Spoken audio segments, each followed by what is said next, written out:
Good evening or good afternoon, everyone. The Sacramento City Council will please come to order. Would the clerk please call the roll to establish a quorum? Thank you, Mayor. Councilmember Kaplan. Here. Councilmember Tao. Here. Mayor Pro Tem Talamantes. Here. Councilmember Valenzuela. Here. Vice Mayor Maple. Here. Councilmember Guerra. Here. Councilmember Jennings. Here. Councilmember Vang. Here. And Mayor Steinberg. Here. All right. Good evening, everyone. Good afternoon. Sorry we are a few minutes late as we were in an important closed session and began as quickly as we could. Let us begin with the Pledge of Allegiance and the land acknowledgement. I want to turn over to Councilmember Rick Jennings. Thank you, Mayor. Please rise for the opening acknowledgments in honor of Sacramento's indigenous people and tribal lands. To the original people of this land, the Nisean people, the Southern Maidu, the Valley and Plains Miwok, the Patwin Whitman peoples, and the peoples of the Wilton Rancheria, Sacramento's only federally recognized tribe. May we acknowledge and honor the Native people who came before us and still walk beside us today on these ancestral lands by choosing to gather together today in active practice of acknowledgement and appreciation for Sacramento's indigenous people's history, their contributions, and their lives. Thank you. Join me in the Pledge of Allegiance. I pledge allegiance to the flag of the United States of America and to the republic for which it stands, one nation, under God, indivisible, with liberty and justice for all. All right, everyone. Again, a good afternoon. Let us begin with a couple of special presentations. I want to turn it over to Vice Mayor Maple for a presentation honoring the leadership of Mr. Kirk Crump. All right, thank you, Mayor. It's a very special evening indeed. I don't typically read these verbatim, but I really want to do that in this case because we're honoring someone really special. So most of our presentations are recognizing a group for a remarkable achievement, but today we get to do something really special. And we get to recognize an individual who has made an outsized impact on Oak Park and the Sacramento community at large. Kirk Crump started with the city of Sacramento as a part-time parks maintenance staffer in 1987. Assigned to the Seymour Park in Green Haven, he rose quickly through the ranks, and though given the opportunity to transfer and move into management, he chose to serve as a park supervisor where he could remain on the ground, where he made the most impact on people and the community. And I'm just going to insert a thing here that, I live in that neighborhood and I actually get to see you all the time in the park on almost a daily basis. So truly on the ground in every sense of the word. Beyond just his nearly 4 decades of service to the Parks Department and his relentless dedication to keeping Oak Park's green spaces clean, safe and open, Mr. Crump was also a relentless advocate for social change. After winning an essay contest where he submitted a personal story about growing up in Oak Park, highlighting the social challenges faced by the neighborhood, he was awarded grant funding, which he chose to invest directly back into the community by establishing the Crump Blackwell Fields, named for his father, Harrison Crump Sr., who served as the president of the Oak Park Little League for over 50 years, 5-0. Mr. Crump has remained deeply committed to our community and has continued to mentor and coach youth in Oak Park and across Sacramento. And as of this month, he is officially retired from the Parks Department. It is my honor, give a round of applause.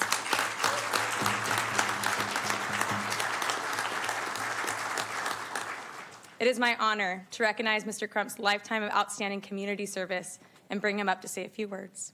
Will you please come up?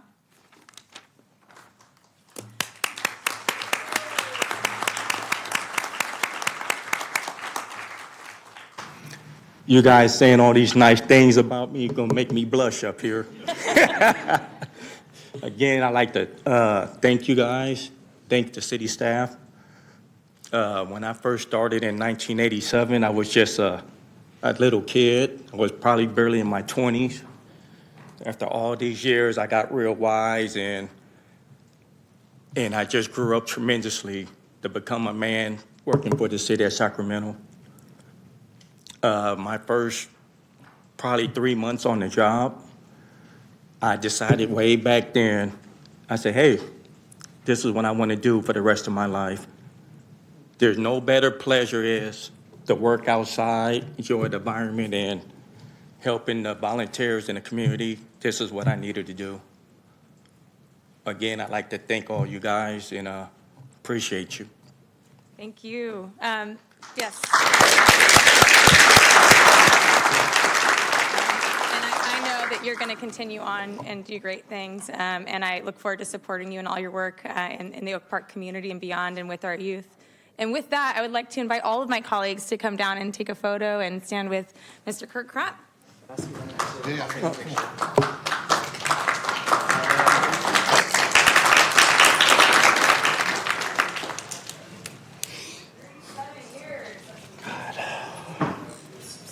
We're going down. Oh, okay.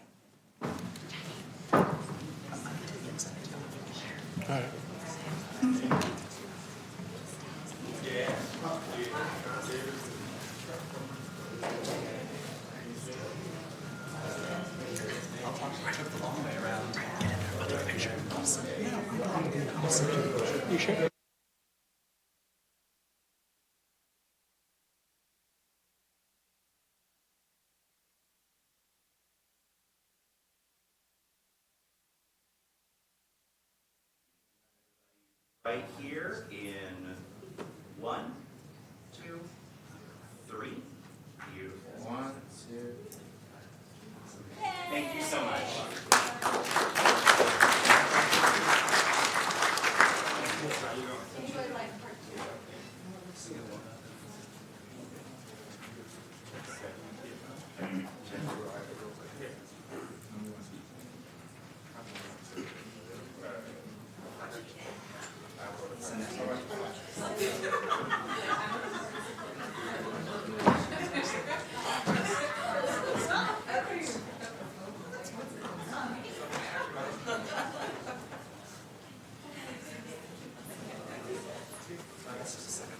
Councilmember Wenger, are you up on this item or the consent calendar? Oh, I just wanted to say, I think me and Coach Jennings want to just say a few words about Oh, Mr. of Crump. course. Go ahead before we go to the next item. Yeah, I just want to take this moment to say thank you to Vice Mayor Maple for bringing this resolution to the mayor and city council. And I just really want to take this moment to congratulate Mr. Crump on his lifetime of service and leadership. When I became a councilwoman, it was actually Mr. Crump that took my team and I to do a visitation of all our parks in South Sacramento. And just really want to thank him for his time, his service. You know, our city staff, they're the backbone of the city. Nothing gets done. We're mayor and council. We set the vision, but it doesn't happen without our city staff. And really just want to take this time to thank Mr. Crump for everything he's done for the city and also in the community.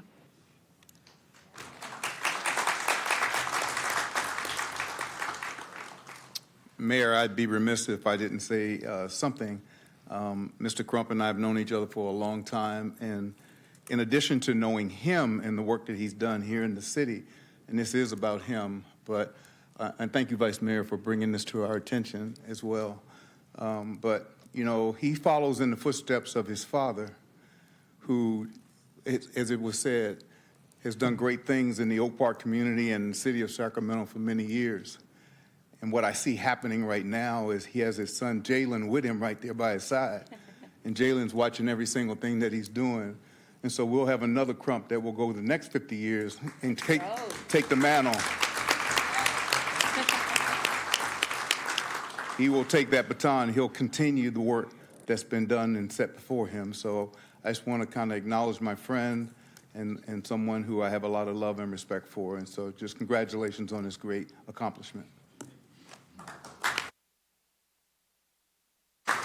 Wonderful. Congratulations and a great way to start our meeting. Let's move to special presentation number 2. I want to call up Tom Pace, Planning Director, here to present the Community Development Department Employee of the Year Award. I didn't know which way to go. That's okay. Thank you, Mayor Steinberg and members of the council for helping us recognize our Employee of the Year. I'm Tom Pace, Director of Community Development. Brooke began working at the Front Street Shelter at the young age of 12 as a shelter volunteer and kitten foster parent, and quickly became a valued member of Team Front Street.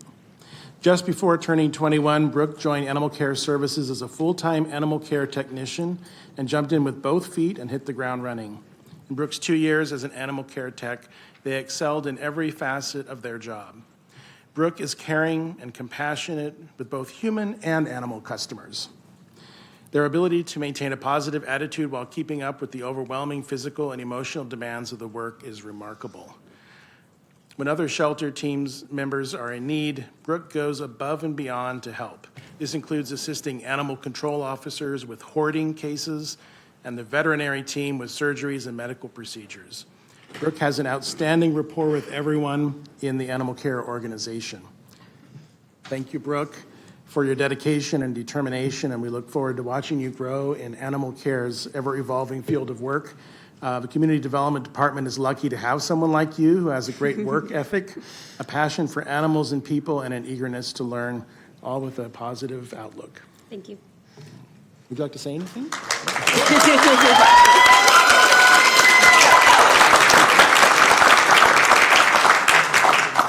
Thank you, guys. I've always known I wanted to work with animals. I'd like to give a shout out to all my friends and all my family and everybody at Front Street. Thank you.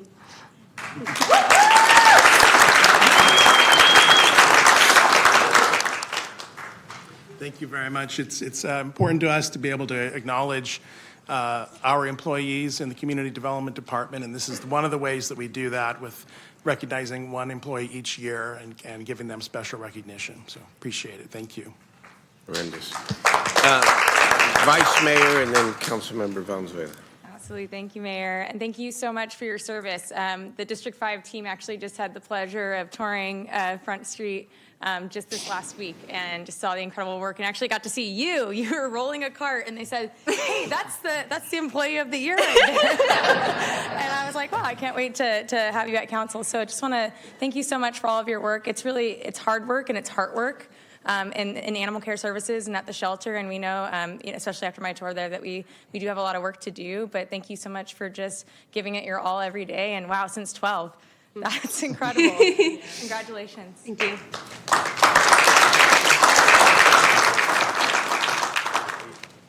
But I just want to take a moment to recognize the Community Development Department's a big department, right? And the Front Street team is a very mighty team. And the fact that you stood out amongst your colleagues, that they wanted to nominate you for this, that you got it, that so many of them are here to support you right now, just says a lot about you and the work that you do. And I just wanted to note that for folks in the audience who maybe don't realize that, like, oh, okay, employee of the year, whatever, this is a big deal. And I think it says a lot about how you conduct yourself, your commitment to the city. But Front Street, I mean, of all of the teams in our city, I mean, it's just been so hard. And I know it's been hard, it's not just staffing, it's the number of animals who need your help. It's the work that you're having to do every day to keep things going smoothly, and to know that you keep showing up and you've done it in a way that's really stood out. I mean, as a rescue dog mom, I really thank you and your whole team, but in general, just want to take a moment to appreciate this achievement for you. You gave very short remarks, so I'm making them a little bit longer on your benefit because it's incredible to see, and I just want to thank you on behalf of a grateful District 4 and a grateful city for all that you're doing for us. Thank you.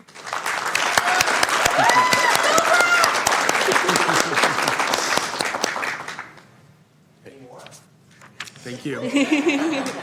Very proud of you. Congratulations. That's really important to get the recognition for hard work. Before we go to the consent calendar, I just have one point of personal privilege, if I might, even though it's not on the agenda. This is my Chief of Staff, Marilyn Valinga's last meeting.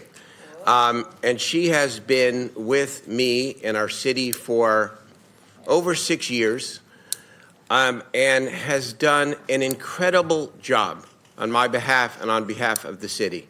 Started as communications director, but became the chief of staff and led so many portfolios, including the housing and homeless portfolio. And it's one of the sad things for me in leaving this office to see a lot of people I really care about and who've done such a great job for the city, understandably moving on to other things. And Mary Lynn's going to take a great leadership job at the state.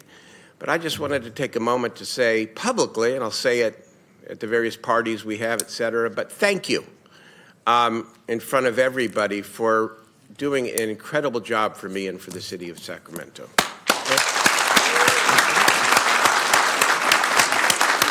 And she's right there in the audience, yeah. She promises to come back every Tuesday night for meetings, which I don't understand, but all good. All right, let's move to the consent calendar. And are there items on the consent calendar that members would either like to discuss separately or to be voted upon separately? Yes, Councilmember Kaplan. Thank you, Mayor.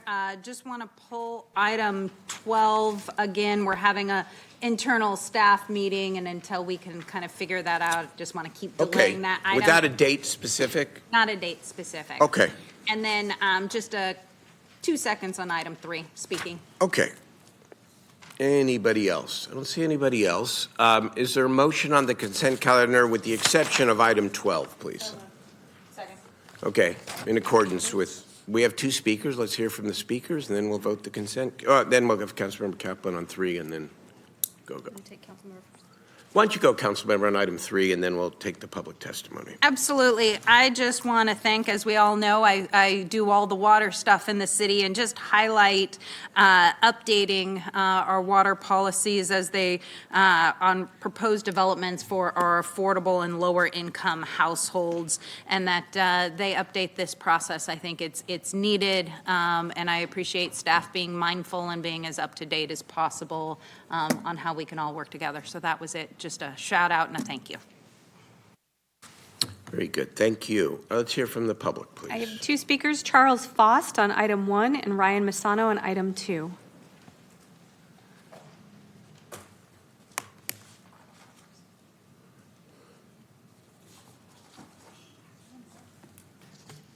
Good evening.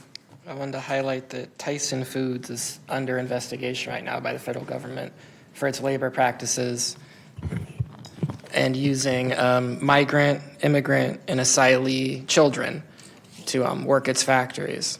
And asylee child labor is almost always slave labor. So keep that in mind. I know you guys don't necessarily have anything to do with what the city purchases, but it might be worthwhile to look into having some say in the city purchasing stocks and companies that have child slaves. Thank you. Thank you for your comments. Ryan Masano on item 2.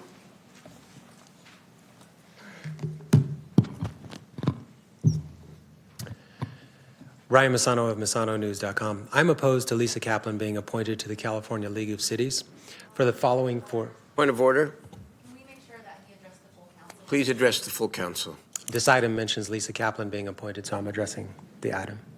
Okay, I think it's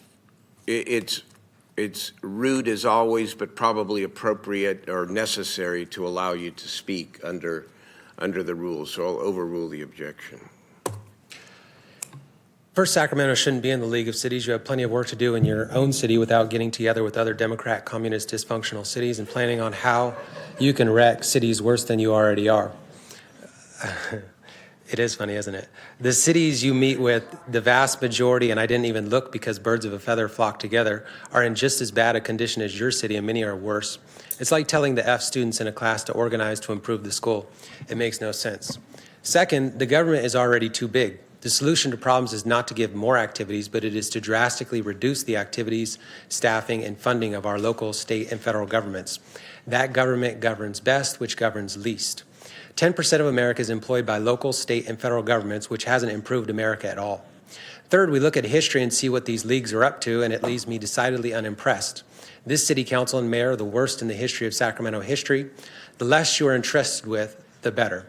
Based on the terrible condition of the city, your pay and activities should be being dramatically reduced. After World War I, speaking of leagues, we had the League of Nations, which was thankfully overthrown, but it was replaced before the end of World War II by the United Nations, which has been an unqualified disaster. Fourth and last, Ms. Kaplan has major issues with controlling her emotions and learning to objectively listen to speakers and not let her religious outlook and allegiance to the welfare state of Israel cloud her judgment. You are so full of crap, dude. Well, it's true. It's true. Israel. Finish your goddamn 2 minutes and get the hell off the dais. Get Israel, the hell out of the room. Israel would not be a nation. I see we have a lot of Jew sympathizers in the room. No. Nothing to do Israel with is a welfare state. If you like Israel Get so the much, hell out of here. go to Israel, 7,000 miles away. Get out of Your America. 2 minutes are up. Get the hell out of here. I'll be right back. Nothing to do with you. Go ahead. I guess I should have laughed. I'm sorry, but I didn't. Hey. Yeah. All right. We do have a motion on the consent calendar with the exception of item 12. All in favor, please say aye. Aye. Oppose, abstain. The consent calendar passes. Let's now move to item 13, which is the public road easement issue.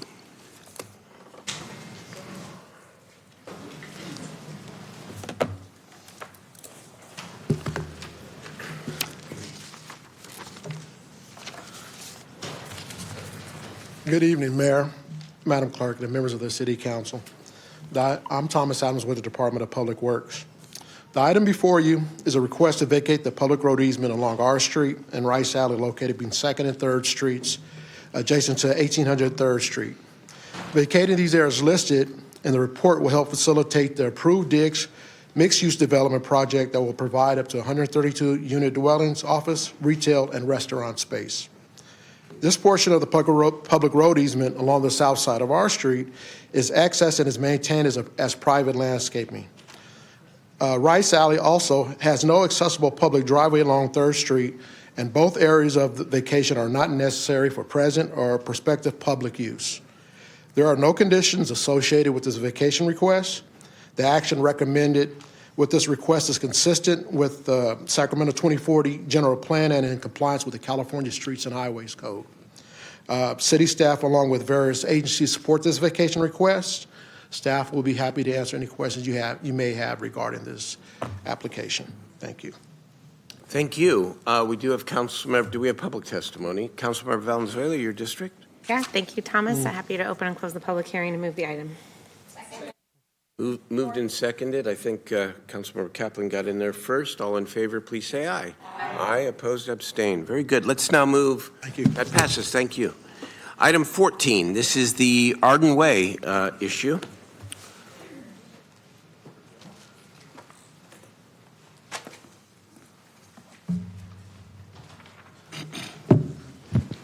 Good evening, Mayor, members of the City Council.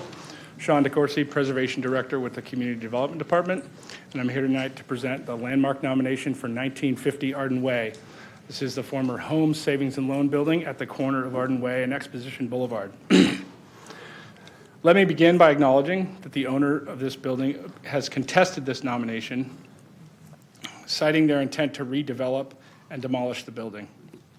In 2016, however, the building was identified by the city as potentially significant in the city's mid-century modern historic context and survey project. Specifically, 1950 Arden Way was recognized in the report as a prime example of new formalist architecture. Despite initial efforts to find a new tenant, the owner eventually proposed demolishing the building to develop the site with new restaurants, including a possible drive-through establishment. This nomination is intended to clarify the building's eligibility for listing on the Sacramento Register. The City Council should focus solely on the building's eligibility for historic designation, since no formal application for redevelopment has been submitted or agendized. Following my presentation, I will give the property owner a chance to address the council as part of staff's presentation. The building at 1950 Arden Way qualifies for listing on the Sacramento Register under City Code Criteria 3, 4, and 5. The new formalist architectural style, its association with master designer and artist Millard Sheets, and the high artistic value of its mosaic support this recommendation. The buildings are a rare and significant example of mid-20th century commercial architecture and corporate art in Sacramento, particularly in Northern California, where Sheets designs are not common. Staff's recommendation to list the building is reinforced by substantial evidence and expert opinions attached to your staff report that refute the historic evaluation commissioned by the owner, which suggests the building lacks historic significance and integrity. Given the architectural style, the involvement of the significant designer and artist Millard Sheets, and the building's unique artistic elements, the building has exceptional significance to the history of this city, justifying its historic designation, even though it is 46 years old and not yet 50. The Preservation Commission reviewed the arguments in favor and opposed to listing and unanimously recommended the City Council list the building on the Sacramento Register, which reinforces staff's recommendation that the building holds important cultural and historical significance to the people of this city. Let me conclude by noting that over 60 comments in favor of staff's recommendation to list the building on the register have been received. Only 2 objections to the listing have been submitted. These include the objection from the property owner. Now I'll give the property owner a chance to address the council and present their arguments. Thank you. Thank you.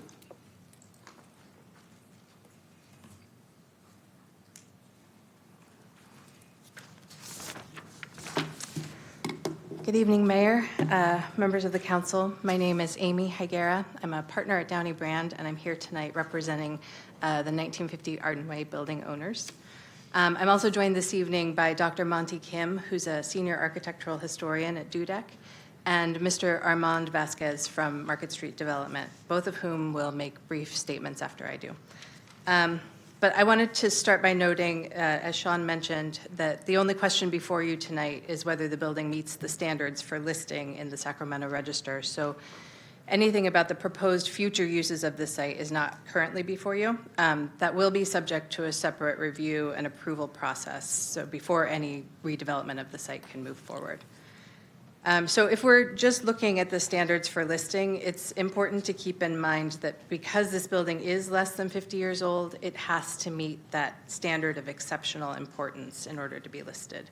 And so this is a higher burden than would apply for an older building. And we included a few examples of structures that have met this standard in our letter that was submitted last week. So it's things like Cape Canaveral, the California Aqueduct System.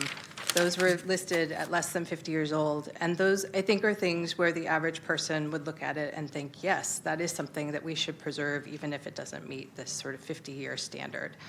But here, we have experts who are in pretty strong disagreement about whether the criteria for listing can even be met. And so given that, we don't believe the city has met that higher exceptional importance burden for listing. I also want to mention the lack of notice that the owner had regarding the potential for listing.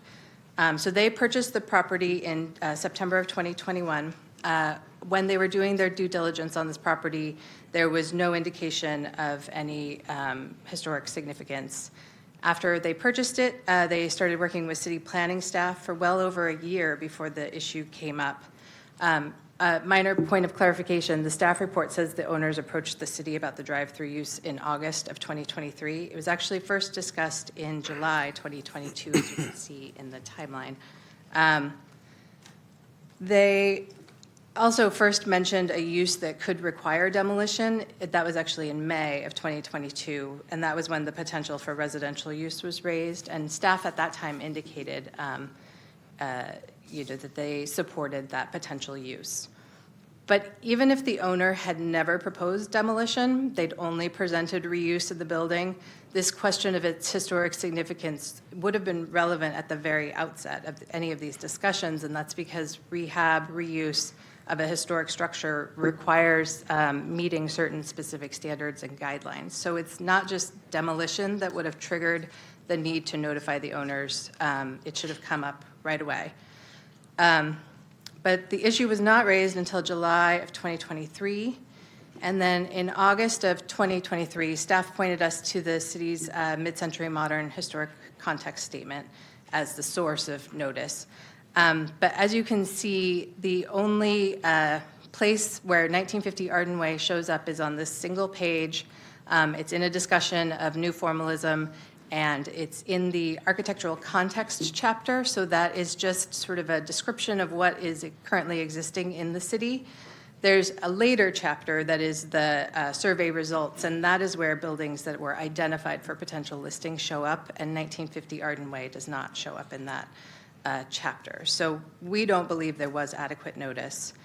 But despite that, and despite DUDEC's conclusions that the building does not meet the standards for listing, the property owner has looked into whether the murals can be removed. They had an engineer go out to the site, and they do believe that the murals can be removed and preserved.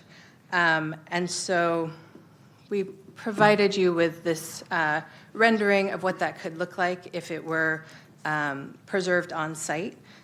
We anticipate including preservation of the murals as a project feature when we submit a new site plan. But we're also willing to work with city staff to determine whatever the appropriate location and handling of these murals will be, and we'll work through that as part of the project approval process. And so with that, I'll pass it over to Dr. Kim, but just want to thank you all for your time this evening, and we're all here and happy to answer any questions that you might have.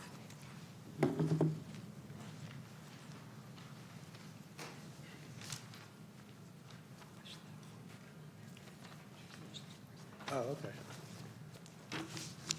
Good evening, Mayor, council members.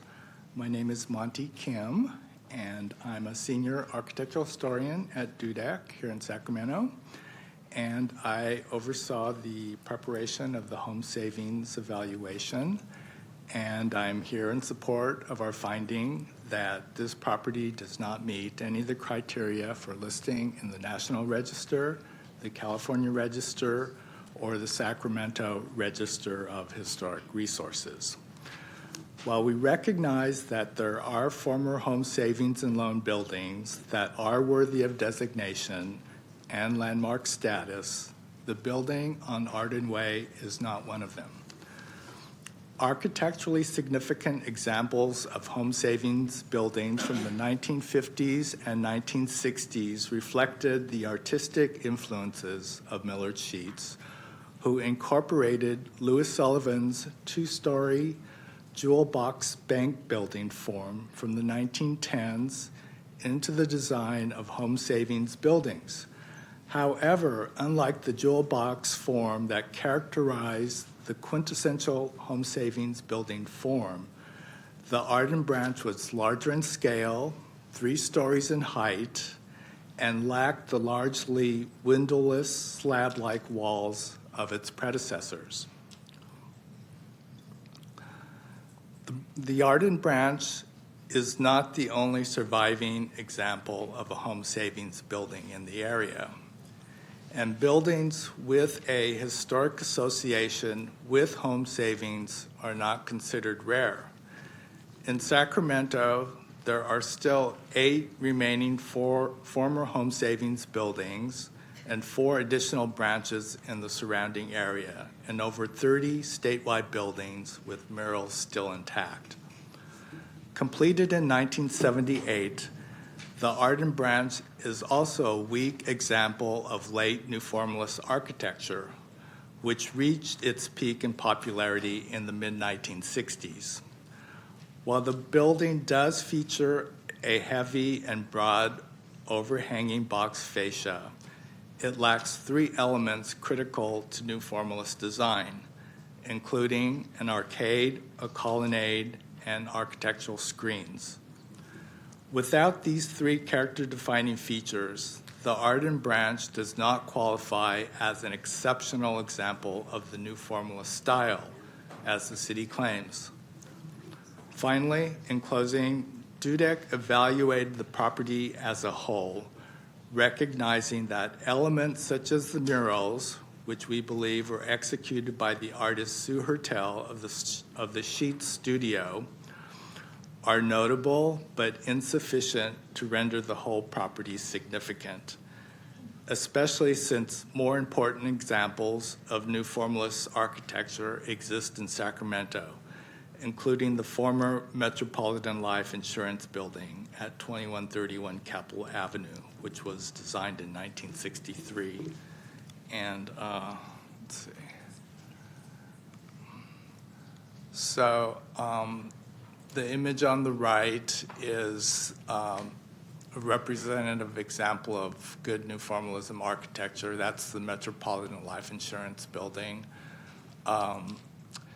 The image on the top left is a representative example of what Home Savings considered the jewel box form. And this particular example is from 1960, and it's located in Buena Park in Southern California. And then the image on the bottom left is the Ardent Branch Home Savings. Thank you very much. I got a question. When you say there are 8 additional savings and loans in Sacramento, 4 in the additional area and 30 statewide, are they of the similar architecture of the Arden Way building that we're talking about? These are buildings that have an association with Home Savings, but they were not designed by the Millard Sheet Studio. So that 3 of them have potential association with the Millard Sheet Studio, but the rest of them are buildings that Home Savings occupied.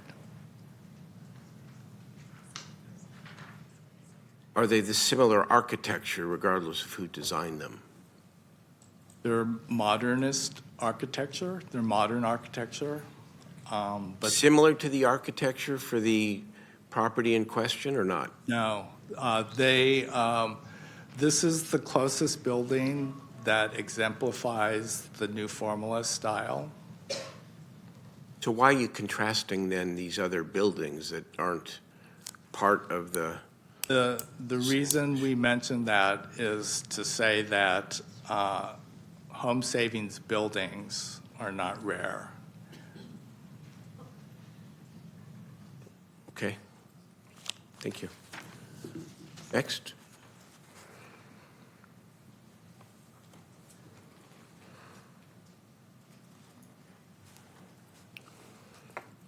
Good evening, Mayor and council members. I'm Armand Vasquez with Market Street Development. It was our full intent when we acquired this building in September of 21 to lease it to Dignity Healthcare for an imaging center. And that's what Market Street does. We are developers of and redevelopers of existing real estate for medical clinics. With that said, in the 11th hour after we purchased the building, Dignity backed out of the deal, and we had to pivot. We asked our teams at Colliers and CB Commercial to approach the national and regional players in this space so we could backfill the building and redevelop it. In the end, the likes of Adventist Health, Kaiser, Sutter, all the major players turned it down. We then pivoted to a local brokerage team because they had the resources and the platform to market the building effectively. JLL has a database of over 11,000 decision makers in the medical and office space arena. They network with over 230 brokers in Northern California, and they marketed our property on 3 major MLS platforms, CoStar, Crexi, and LoopNet. And not only did they, they just didn't, scan in PDFs on the site, we also included drone video. So if anybody was interested, they could hit a link and you would get a panoramic view, an aerial view of the property, the amenities surrounding it, the vehicular connectivity from I-80, Cal Expo, and Arden Fair Mall. We did a tremendous job in terms of putting the marketing together for this property. In addition, we didn't rely solely on brokers. I personally drove the trade area, and anytime I saw an office building that was listed or a medical building, I took down the broker's information and made sure that I personally sent them a package on the site. At the end of the day, and over a year of marketing, we had barely any interest from office, medical, or otherwise. The first inkling of a deal that we came to we tried to bring to fruition was with Capital OBGYN, and they were going to take the top floor or were considering relocation. So they were part of a multi-tenant strategy for the building because we couldn't find a single tenant. In considering that, we put together architectural renderings, floor designs, everything that they needed to make a decision, and even presented financial terms. At the end of the day, they turned down the location. Not too long afterwards, Sutter Hospitals, to our surprise, had an RFP for the site, and we put together a tour with their real estate team, their facilities management team, and several others with the organization. In preparing for that meeting, we put together full architectural renderings and elevations. We also put together floor plans and imagery on easels and fully toured the building with their team. It was between us and another owner of an office building on Folsom Boulevard. At the end of the day, Sutter turned it down. To date, those were the qualified parties that were interested in the building. And we had one other party in the recent past who had a restaurant slash entertainment user. The broker that brought it was, I believe, a restaurant consultant.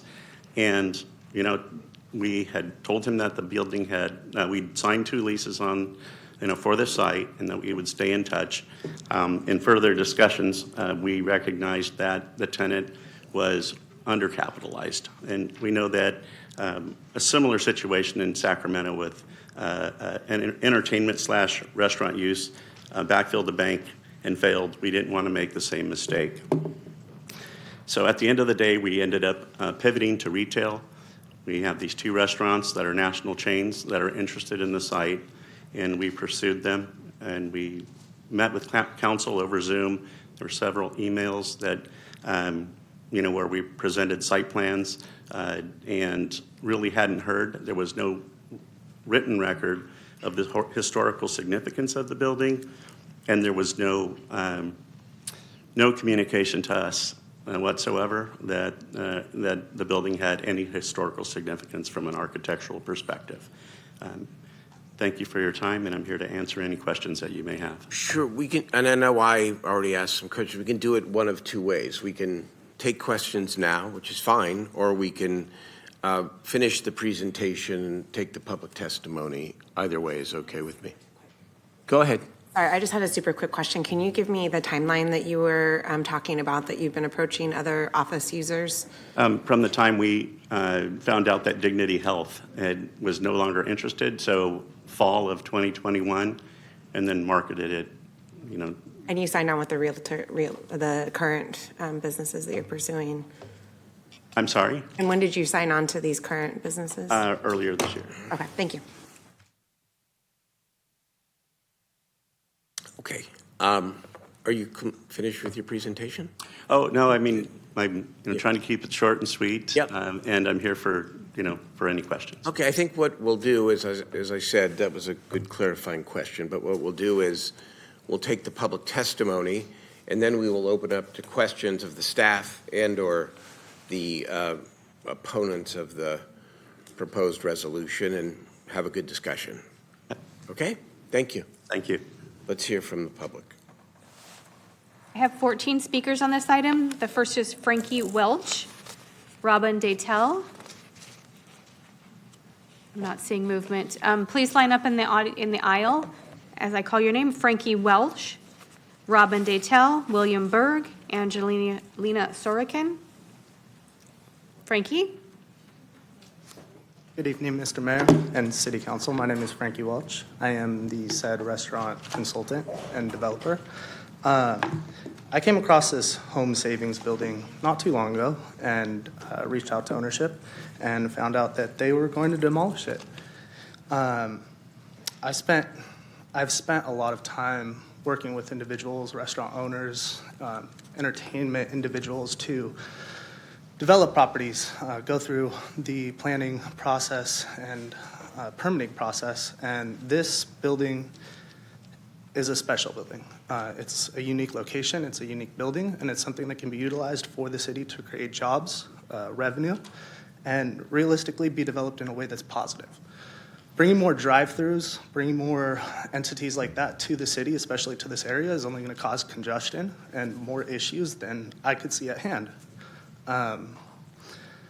Yes, I am undercapitalized. I myself don't have the money to take down a property like this, but I do have connections.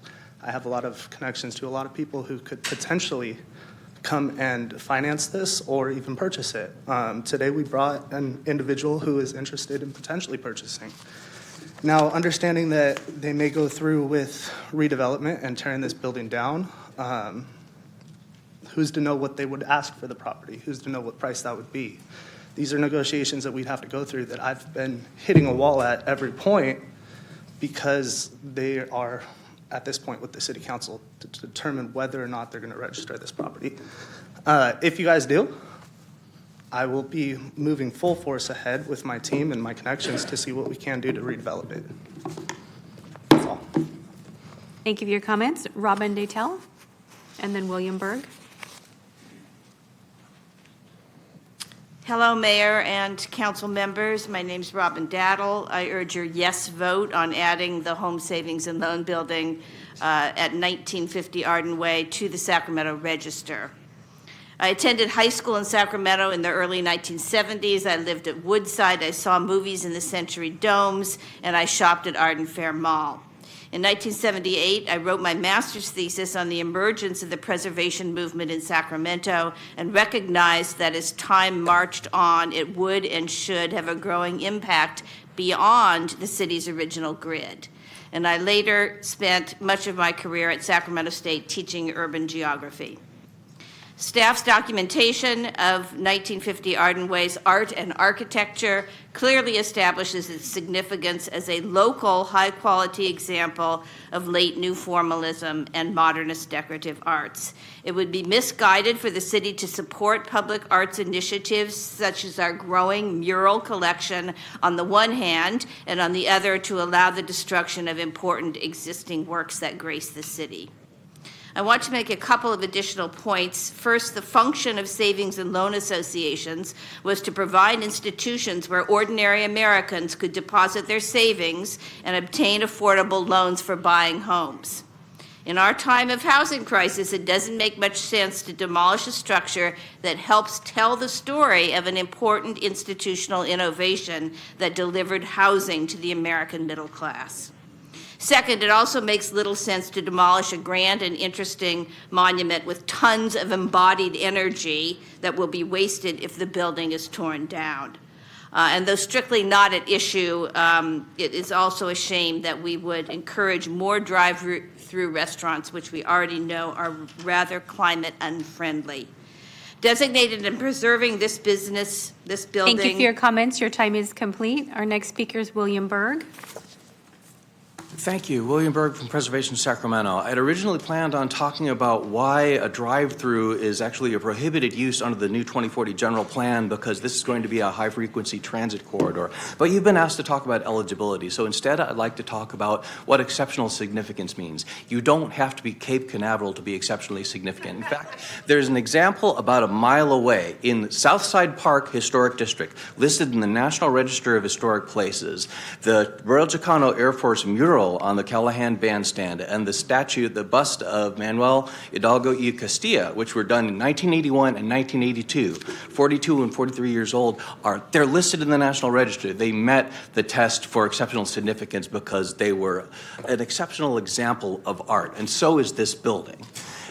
Now, we have an option here. We can either at the city's boundary. This is at the edge of the city, at the only 5-point corner in Arden Arcade. We can either have a monumental landmark or a drive-through. Personally, I think a drive-through is old-fashioned thinking, and a building like this as a landmark of the architecture of the 1970s, that's forward thinking. I've had people even tell me, this isn't the Alhambra Theater. The Alhambra Theater, like this building, was 46 years old when it was demolished.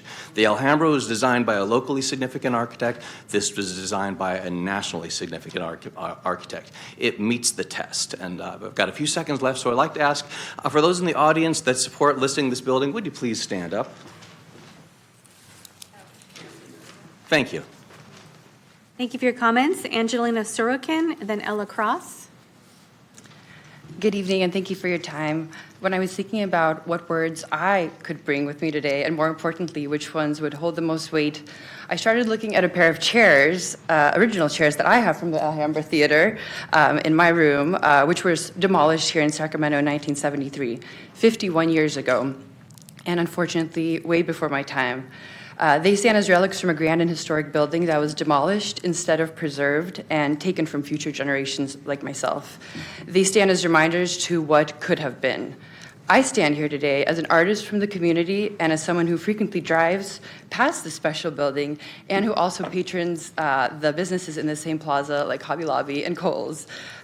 Both the building itself and the mosaic art of the renowned artist Millard Sheets, which is ingrained into the structure, and have lived together on the corner of Arden Way for so many years.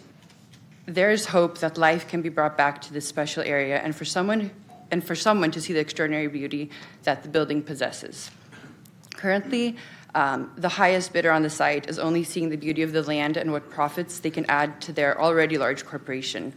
I urge the Sacramento City Council to list this historic bank building in the City of Sacramento Register of Historic and Cultural Resources and to give it a second chance for new life that the Arden area deserves. Arden is already brimming with restaurant options, and since there's an alternative to demolition, shouldn't we take the chance to preservation? Businesses today are looking for historic spaces, and if listed, this one will undoubtedly become another example of creative reuse that encourages a sense of pride in our city's identity and that creates a unique landscape, one of second chances. Thank you and for your consideration and your time.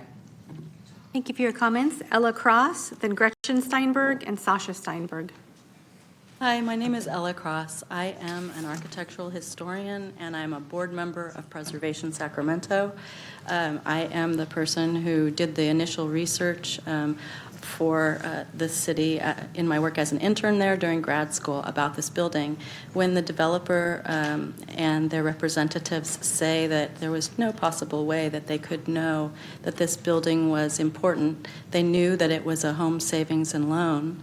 A simple Google search would have shown that there is a very large, beautiful coffee table book, very well researched by a very smart PhD, all about these buildings. There's lots and lots of information about these buildings and about their historical significance. They've tried to obscure the fact that Sacramento has only one Millard Sheets designed building of any kind, and it's this building. So Millard Sheets is a major California artist, and at no time that I have ever been able to find has an artist been in charge of an entire architectural program for a bank all across the United States. That's exceptional, and we have one. Let's preserve it. Thank you. Thank you for your comments. Gretchen Steinberg, Sasha Steinberg, then Alan Steinberg. Hello, hope you've had a relaxing summer. We all know a landmark with high artistic value when we see it. It is demonstrated in the former Home Savings and Loan Bank at 1950 Arden Way. The mosaic murals by Millard Sheets are the only public art pieces in that area and are integral to the building. The city's Preservation Office and Commission, a worldwide expert, historians, preservation organizations, and community members unanimously agree. The building clearly meets the criteria for landmarking. The owner's evaluation has already been systematically debunked. Meanwhile, they have neglected the site, which violates city code. Their poor stewardship has been at the expense of the community. This parcel is literally the point in Point West and sets the tone for the entire neighborhood. It is a unique gateway to the city. It is an anchor for what can become a great street that meets the goals and intentions set forth in the 2040 General Plan, a plan that most of you passed at this very spot 6 months ago. Here's your chance to innovate and make the gateway better. A chance for it to become something special with well-planned landscaping and trees. An oasis, an antidote to the current row of fast food franchises and big box stores. Shake Shack can do an adaptive reuse project as demonstrated in their Sandy, Utah site. They already know how to do the right thing. Do the most sustainable thing by preserving, repairing, restoring, and refreshing a landmark building made with Italian travertine and art by a master designer and artist. Why destroy elegance and beauty for cheap stucco buildings?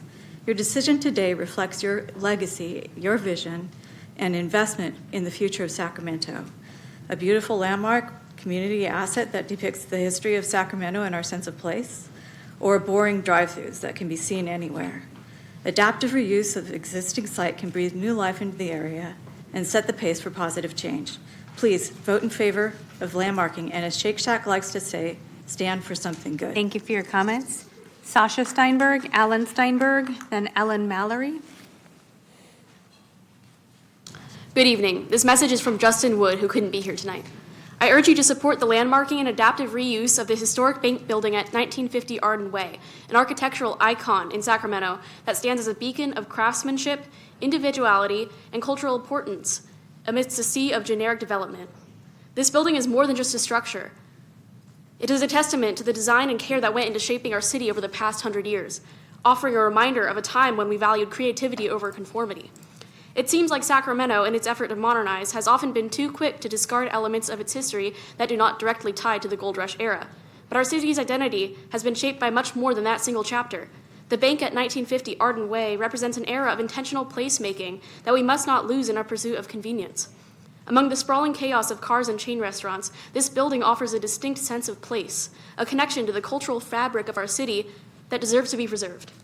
Demolishing this landmark to make way for yet another drive-through would not only erase a piece of architectural heritage, but also contribute to the growing issues of traffic congestion and increased carbon emissions.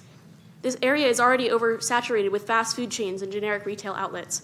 We should be striving to create a city that reflects our diversity and history, not one that buries it under concrete and convenience.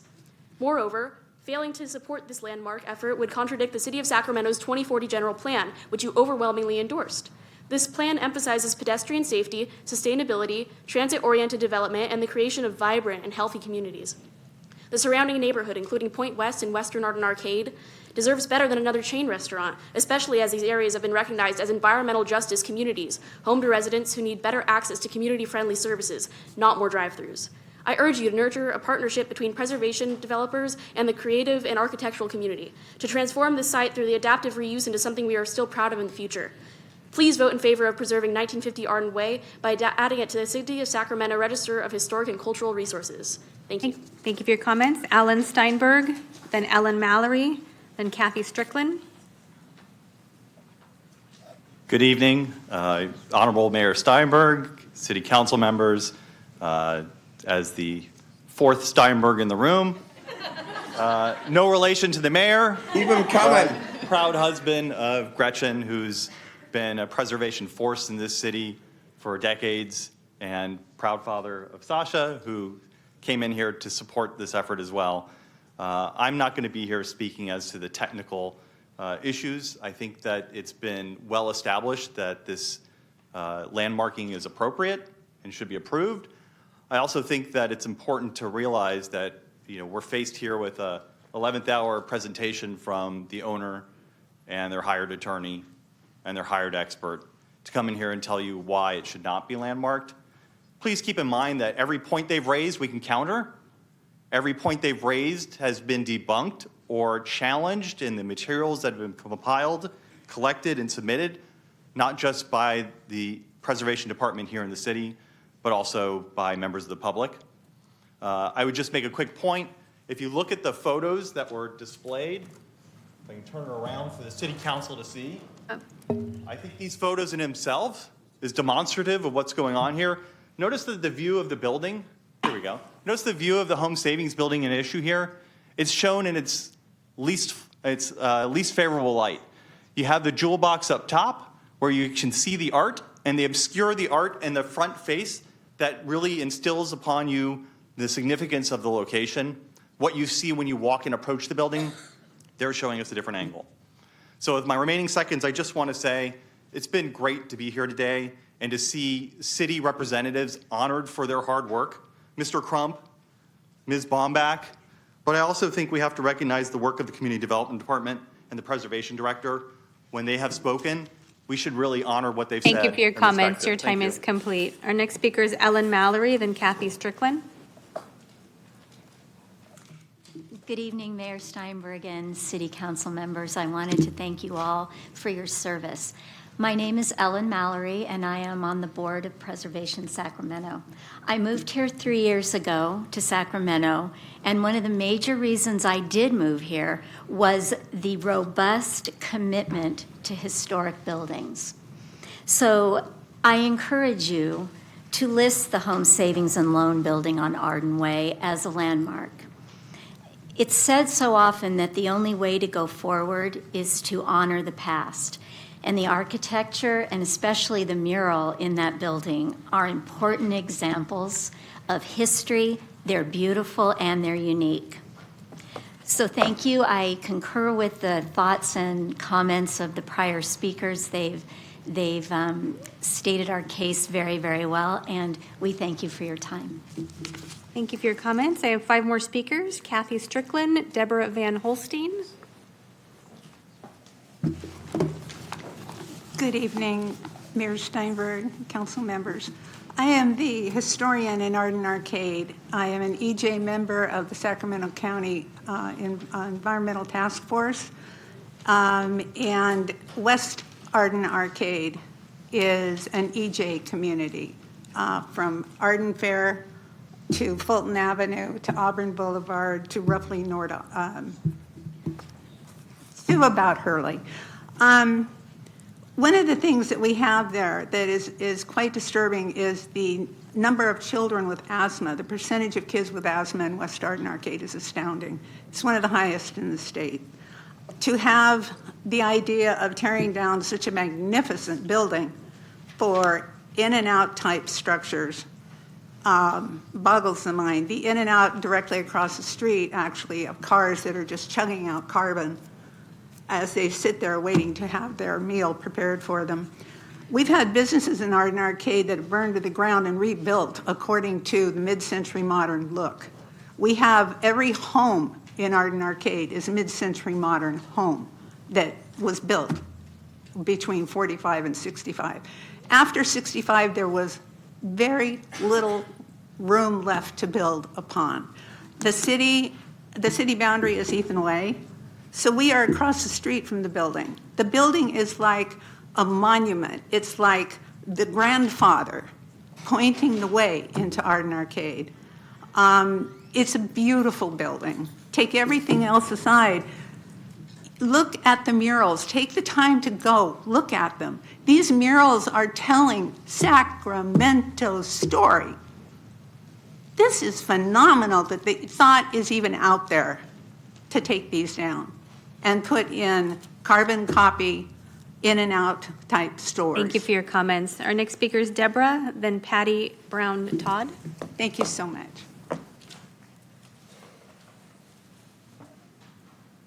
Good evening, City Council, Mayor.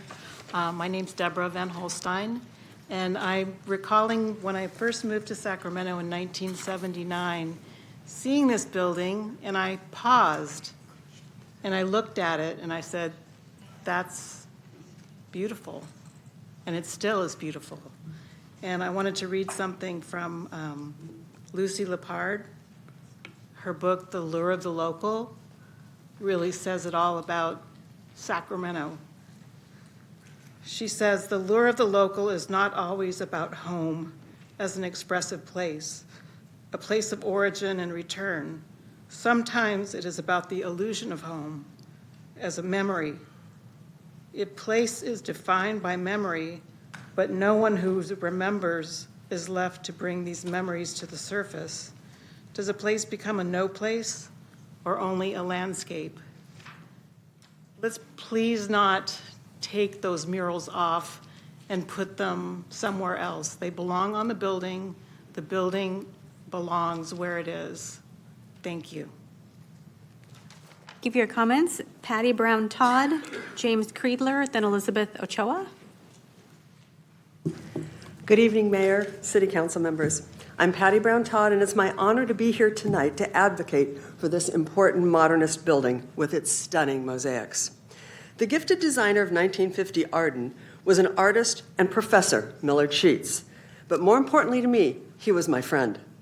In 1982, just out of college, I landed my first job at the Laguna Beach Art Museum, assisting director William Otten plan, curate, and travel a retrospective of over 100 of Millard's paintings.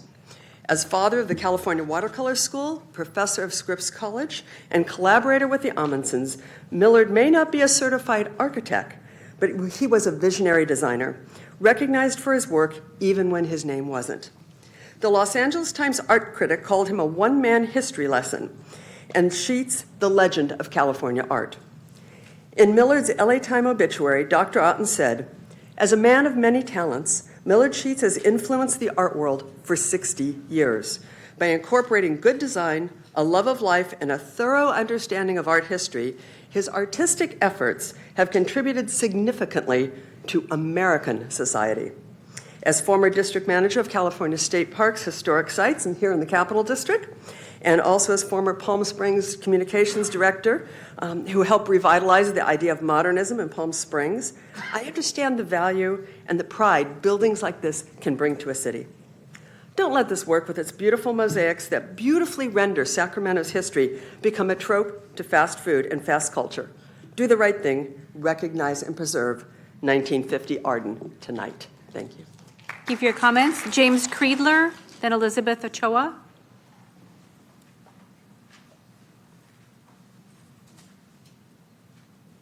Hi, good evening, Council. James Kreidler here. Originally, I was going to speak in opposition to the measure tonight, but everyone here kind of convinced me otherwise. I'm going to be more neutral on my comments today. My original opposition to this was that I did not think that the business itself had enough significance in Sacramento's history as a home savings and loan, as well as I'm not a huge proponent of banking systems or banks in general. So, this business may not have the most luxurious history itself, as well as I'm not a huge fan of the architecture style personally, so that's just a personal opinion. Mid-20th century architectural style is just not my cup of tea, so I don't find that to be a strong enough argument to keep the building itself. But however, I'm still neutral on this today, given the words from the speakers today. So I just want to take that into consideration, as well as, the 50-year mark has not been reached, so it would take a lot of, negotiation to try to get this passed, and I'm not sure if it really meets that mark yet. Even though I do respect preservation and I respect preserving what was in the past, personally just not for this building, and I fear that, we may lose potential tax revenue if we don't have, this building, if it turns into a historic site. So, thank you. Thank you for your comments. Elizabeth Ochoa is our final speaker. I'm a native Sacramentan and an early Generation X, and I remember when this building was built, and I always loved this building. I want to focus in on the significance regarding financial crisis with this building. I find it very interesting that this building is a savings and loan, and many of you remember the savings and loan crisis of the late 80s that lasted well into the mid-90s. What also makes this building unique is that it has artwork on the front of it that's reminiscent of the Art Deco artwork, or the artwork of the Works Progress Administration that FDR funded to get us out of the Great Depression. So to me, this building has the significance of financial booms and busts, which we live through. I just think it is a wonderful building. It should not be torn down. There are many uses for this building, and I urge you to preserve this building. Thank you very much. Thank you for your comments. Mayor, I have no more speakers. Great. Thank you very much for all the members of the public who have come out tonight. We now want to open it up to the City Council for discussion and potential action, and I want to begin. This is actually in the deferred area, which I guess I'm the council member for the deferred area, but really I believe that once January 25 takes place, that this will be part of District 2. And Councilmember Tao, who is the council member for District 2 till the end of this term, we're sharing the district, so to speak. And so I'm going to turn it over to you to begin. Thank you. Yeah, thank you, Mayor.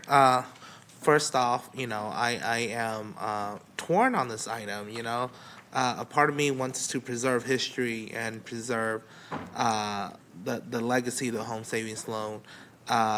Another part of me is the rational part. But first off, I would like more info on just the history on the designation. So, Sean, can you give us just share the staff mindset around the policy of preserving the home savings loan as a designation?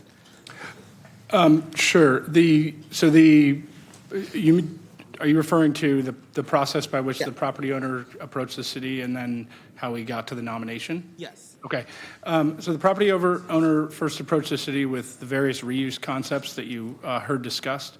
So the initial conversations with staff were revolved around reuse of the site. So there wasn't discussion of demolition of the building until, as I mentioned, June 2023, when the property owner submitted a site plan showing the building demolished and requested a pre-application meeting. At that time, the project was routed to me because it did include demolition. Our code requires all projects that involve demolition of a building to be reviewed by preservation.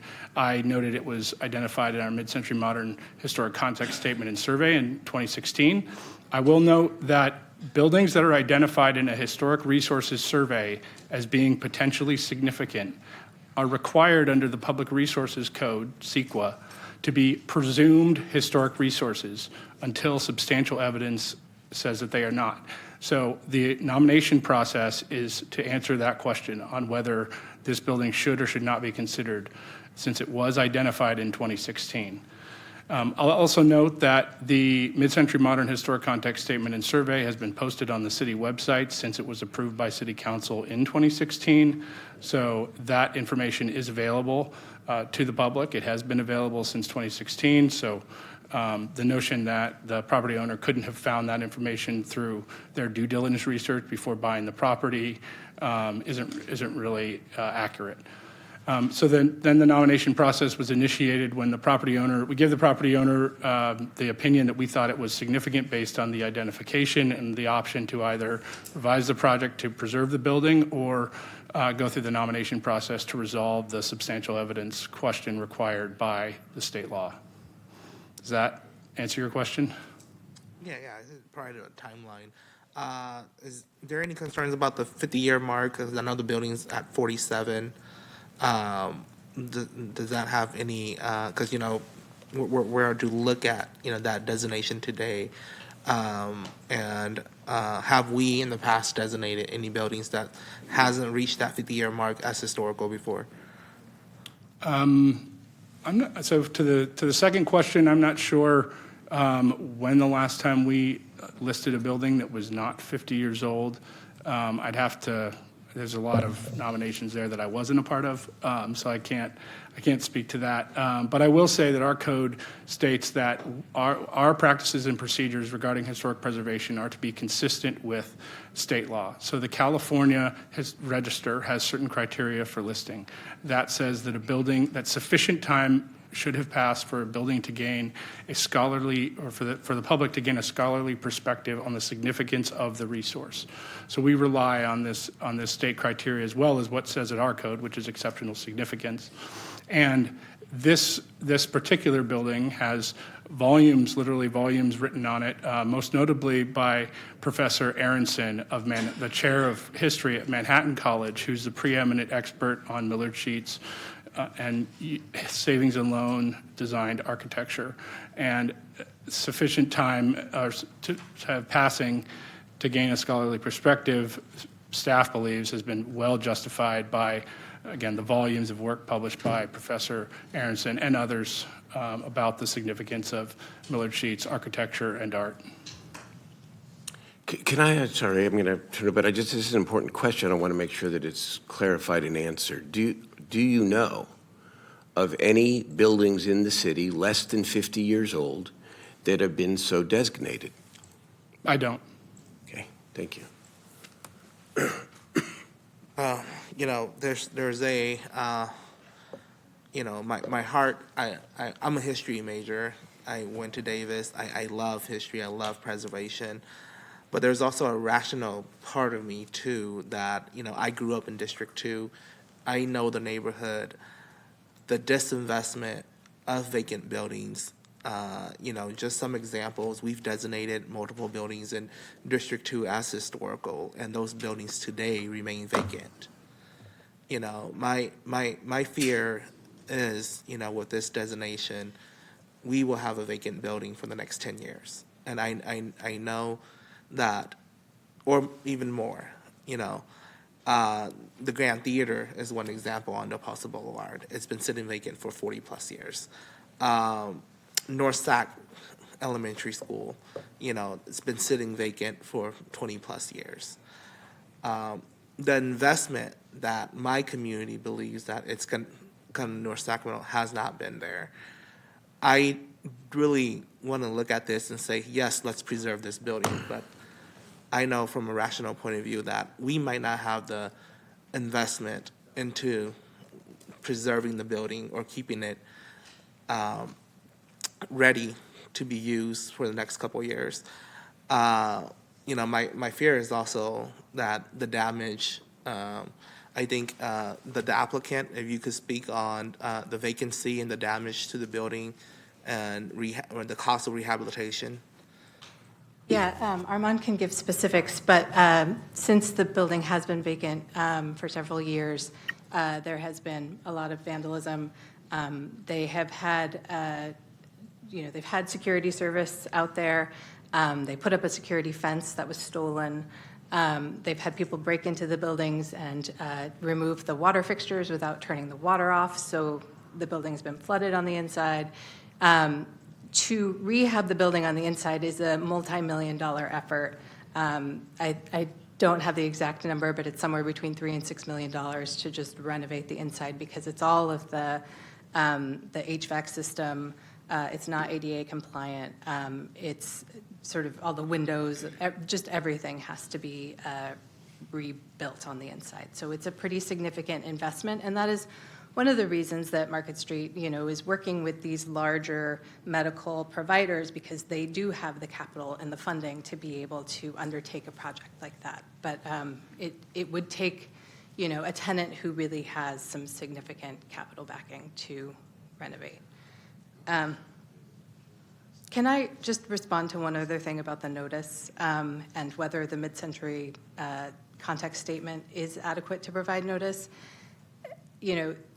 It did not come up in due diligence, but it also did not come up in any of these discussions with a pretty senior planner who we've worked with a lot and who is very knowledgeable about city policies, city guidelines, and he was unaware of this designation. So I think that's pretty significant that if even staff isn't aware of it, I'm not sure how somebody coming in and purchasing a building would even know to go look at a mid-century context statement. So I think that's still an issue. And I know several of the speakers talked about the murals and their importance. And again, I just want to reiterate that the building owner has looked at whether those can be preserved and it's feasible to do it, and they're very willing to do so should they move forward with their project. Thank you. Okay. Yeah. I remember this bank because this is the first bank that I opened my bank account with Washington Mutual. Washington Mutual bought it in 98. 2001, got my first paycheck, went there, free checking, opened up my first bank. It's a heartthrob for me. But, I am truly looking at this at a really rational position and also looking at the lens of, the preservation community and all the steps. And I truly believe that, if we can meet halfway, I am okay with preserving the art with suggested from the applicant. And that's my motion. So again, just to clarify, because I think this is a key point, Ms. Higuera, is the applicant willing to preserve all of the art on site for a reconstructed building? You mean like if they demolished the building but kept the murals? Kept the murals on site? Yeah, yeah.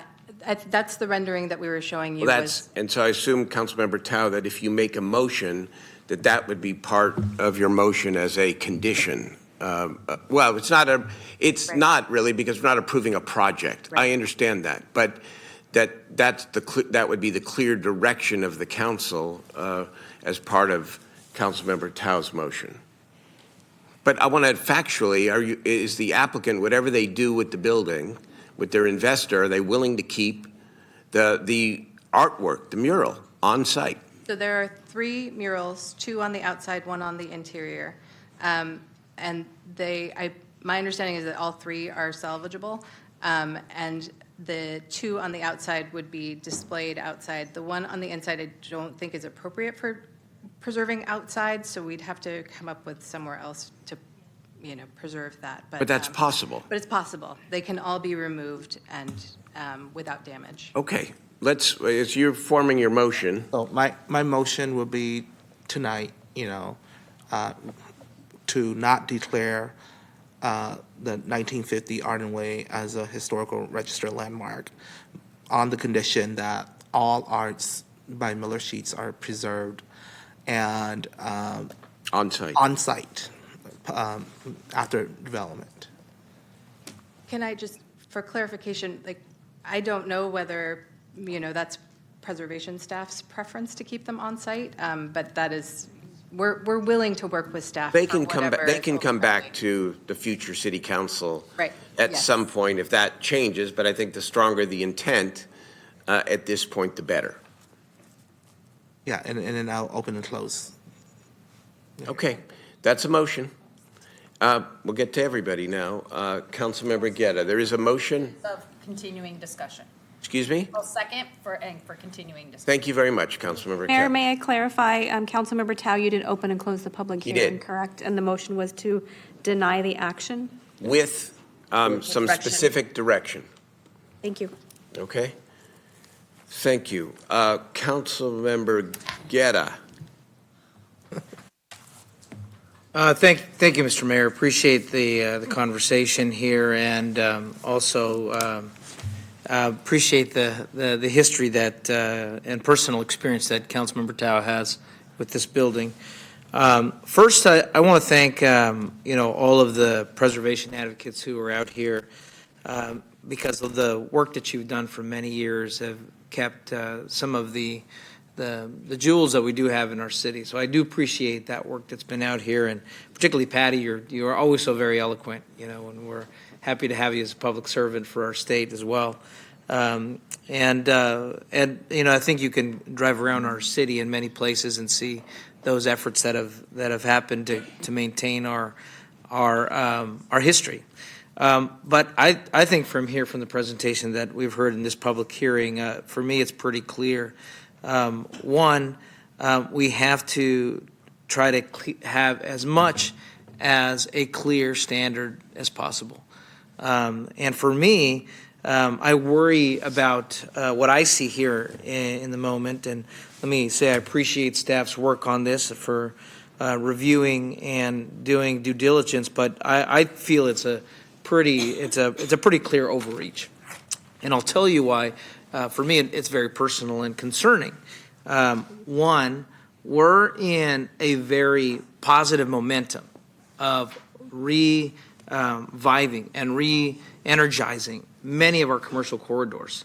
Many of our commercial corridors fall within this 30, 40, sometimes 50-year era where there's questions whether something is highly exceptional or has a highly exceptional importance, and maybe art is in the eye of the beholder.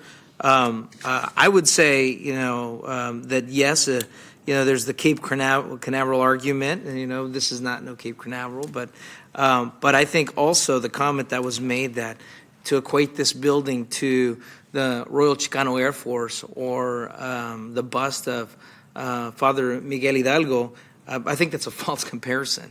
I mean, my home was built in 1952. I would say it's a beautiful home, great architectural home. It's an old home, but I wouldn't say it's historic in that context.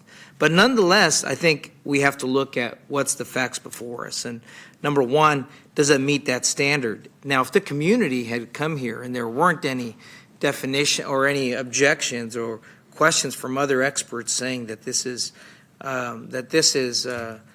historical, then I would be willing to support it. But even this question mark about whether it meets the standard, I don't want to set a precedent where many of our commercial corridors, like Stockton Boulevard, Folsom Boulevard was mentioned earlier, Franklin Boulevard. I just heard the issues in Del Paso Boulevard and in Marysville Boulevard, where a lot of these buildings were built in the 50s or 60s or 70s, and yet they stay vacant and they stay, underinvested. And what it sends to me is a very concerning message about, whether these are areas where we want to invest. I heard already today how much the struggle was from various options and opportunities to try to keep this building, and yet nothing was happening for a questionable historical building. Now, the artwork, I tend to appreciate it. I think that fact that the applicant had proposed to protect the artwork that's there, maybe that's my own personal preference. I like the artwork. I think the mosaic is important. Thank you, Councilmember Tao. I think that that motion to include and protect the artwork is important. I would say, though, from what I heard, is one of the pieces may not be adequate for outdoors. So I think when that comes back through the land use process, that can all be discussed. So those are those pieces. The last piece that I'll say that I find concerning is the adequate notice, because we have, in particularly, I'll mention Stockton Boulevard, a lot of immigrant and refugees who came here and started and said, no one wants to invest here. We're going to focus and we're going to invest here. We're going to buy these old buildings that have been vacant for 20 or 30 years. And if our own staff isn't there notifying or knowing that something has a potential higher cost risk, I mean, that to me puts a lot of pause on all the efforts we're doing on Stockton Boulevard. And to that point, the fact that you still have buildings that have been vacant for 40 years. So, and not everything is about leveling and bringing forward, but today this item is more about, it's a questionable historic mark.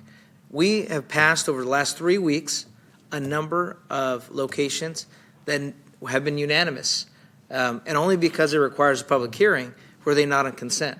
I think this council has been very committed for many years to support historic pieces, but one that's questionable in an area that you already see the vacancy rate pretty high since the pandemic is, I think, troubling.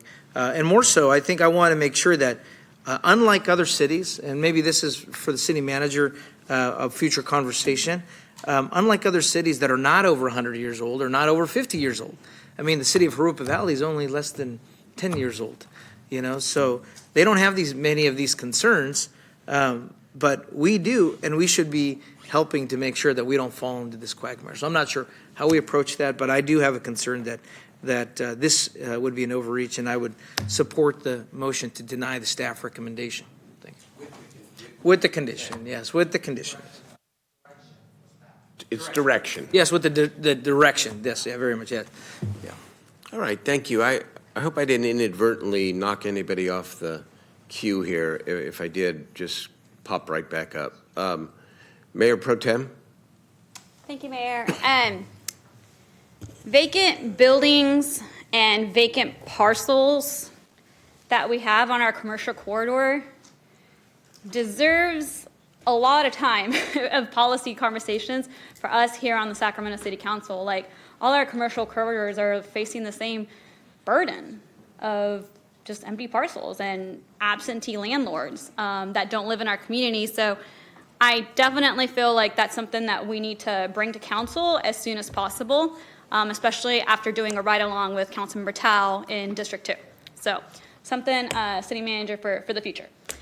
Anytime I travel to other cities, I always see things that look unique, and the architecture looks unique. And I'm like, wow, that's so beautiful, and gosh, they used to make architecture back then so nice, and it's so creative. Now we don't really do that. And then I also think, gosh, I wish Sacramento had preserved more in the past to keep our history and to tell people our story and to allow buildings to get to the 50-year mark, to allow buildings to get to the 100-year mark. You know, I have a project in my district that I considered also tearing down, and I heard loud and clear from my community, like, hey, don't you dare touch that. And I said, okay, sounds good. So I stopped, and I haven't pursued that. Because I heard from the people, at least in my community, and now I'm hearing from a lot of the residents in District 2, that you want to save the history of a building that's been there your whole lifetime, that you have memories to, that you enjoy the artwork for. And so I just, you know, I guess I find myself now in a unique opportunity to vote on something that could be historic. So I will be voting yes on this motion to not tear down the building, to make it historic. That's a no vote. Or no vote, sorry. No to the current motion on the table floor. And I truly hope that we can work with our economic development department to make something happen in District 2, because the District 2 community deserves it, and this building can use love and support from our city team, and so I just want to preserve Sacramento's history, and I will be, you know, supporting anything that comes that's a historic landmark to my dais. Thank you. Thank you. Councilmember Valenzuela. Thank you. Yeah, I was reflecting on this item about, I mean, a lot of you know that Midtown and downtown Sacramento used to look very different. It used to look very different. And the result of some direct policy decisions that were made to demolish historic housing, flight to the suburb areas, there was a point in time when Midtown was at risk of not becoming the beautiful, incredible community that it is. A big part of why it is that way is because people who lived here fought for historic protections. They fought to protect the big Victorians that we love. They fought to protect the buildings that made this area unique. And I'm so grateful for that, because when I come around, when I go to other cities, I've had the opposite experience of my colleague. I've gone to other cities where you could probably honestly not tell where you were. Like just the same cement buildings, the same square box housing, the same whatever. And you're going around doing these tours of like, look at these cool things we're doing. And I'm like, like it kind of like, where's the culture? I believe that we've preserved this in Midtown and downtown, and we were still able to turn around this community to become the thriving central city that it is now today.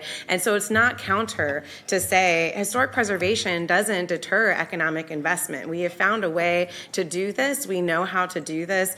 I fully appreciate my colleague's concern and just all of the work he's doing for District 2. A very thankless job, and I thank you, Councilmember Tao, for all you've been doing. But it's not the historic designations that are leading to disinvestment in District 2. It is policy design. It is, frankly, a little bit of racism. It is zoning decisions that were made a long time ago that we need and should be doing so much more to correct. District 2 deserves to preserve their history and see economic prosperity and investment, and we have shown that it is possible not for this to be an either or. And so I really think we do ourselves a disservice when we frame it as an either or, because it's always going to be cheaper to scrap and rebuild. It will always be cheaper to not do the improvements. But if we make that happen, if we do that work, it is such a great reward. I don't live in District 2, but I love this building too. I see it all the time when I go to the doctor up there, when I'm going to businesses in that area. And I love that that's there on the corner, like this beacon of what was in that community. And I think it's so possible for us to figure this out. And I can't count the number of times I've had project owners and developers come to me and say, it's just not possible. It's just not possible. And when the council said, no, I'm sorry, you have to figure it out, guess what? Usually they do. Usually they find a way. And I'm not saying this at all to discount the market for office right now. I get that it's tough. We have a lot of vacant office buildings in District 4 right now as well. I know that it's going to be a really hard journey, but it is so short-sighted for us to take this one moment in our economic journey as a city and to justify doing something that we simply cannot undo. We cannot undo this action. We say no tonight, it is gone. And we know that it is gone because this is the only thing that will protect it from being there for the long run. I think I covered all my points. I'm looking at my notes. I know I really got into that one. But I will just say that I'm going to join the Mayor Pro Tem in voting no on this motion. Again, with all of the respect to my colleague from District 2, I think this is so short-sighted of us, and I really trust what our team is saying. You know, guidelines are guidelines for a reason. There's a reason these things come to council for a vote. It's not meant to be a hard and fast. If it was hard and fast, then we would never debate this. And I think to stop at 46 because we say, oh, it's not 50, just feels so incredibly arbitrary to me. That's 4 years. That's nothing. The last 4 years have already passed like a blink. It'll be 50 years before we know it, and by then it'll be too late for us to do something here. So I want to thank our city team on this. I know it's not easy, and I know that none of us celebrate when there is a disagreement with the parcel owner and the city team on things like this. I think none of us take this lightly, and so I do want to appreciate the work and time that you have all spent and that all the advocates have spent. You've been hitting our mailboxes and our email boxes for weeks, and I just know that a lot of personal research, a lot of advocacy went into getting us to this point, and I just want to thank you all for that. Thank you. Thank you, Council Member. I'm going to say a couple of words here. Everybody speaks from the heart and really well, and this is a tough issue. The one thing, though, that I just want to clarify from what Councilmember Valenzuela said is I don't think this is the end of the question. Because if the council supports Councilmember Tao's motion tonight with the direction, when the project, whatever project, comes before the Planning Commission and the council, the question of historic preservation and whether or not the project meets the criteria for maintaining the historic integrity of either the building or the artwork is absolutely relevant for the city council, next city council, because this won't come for a while, to consider. So this is not the end. In fact, this voting no on the motion would sort of preclude a broader discussion about how we might do what is our hard job up here, that is to try to find the proverbial sweet spot here. And I have read all of this, and fascinating to learn the history of Millard Sheets, and I read the arguments back and forth about how much Millard Sheets actually participated in the architecture, the development for the building, and reasonable people, I think, could come to different conclusions on that. You do have the legal standard, which says, and you know, we have to follow the law here, this is quasi-adjudicatory, and it does say that there is a difference between a 50-year threshold and more than 50 years.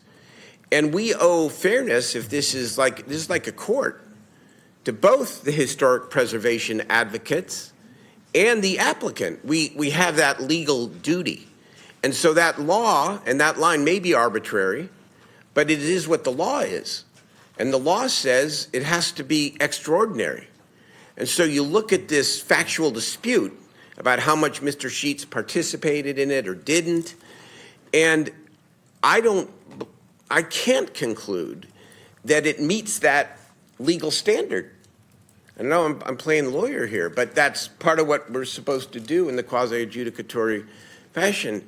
And then I look at what the applicant has put on the table and what Councilmember Tao has included in his motion, and I understand that it is intent. It's not a condition. I do understand that because there's no project before us. But it's a very important and strong intent, and I think it's our best effort at this stage of the process to try to find that sweet spot. And I think you and whoever else remains on this city council, whenever a project comes back, has to hold to what was said tonight, to hold the applicant to the commitment, and I heard it tonight, to include the artwork on site. Because that, when you read this as well, is sort of the core of the historic issue. I know it's not the only thing. It's the broader architecture and disputes about whether there are enough colonnades and this and that. I mean, I read all that, but it's the artwork that everybody keeps going back to is central. The economic issue is relevant too, especially given the higher standard when we conduct the balance. And I must say, I am compelled by Councilmember Guetta's argument here. I'm going to give my State of the City speech on this issue of investing more in our commercial corridors. And because I think the city has traditionally disinvested in our commercial corridors.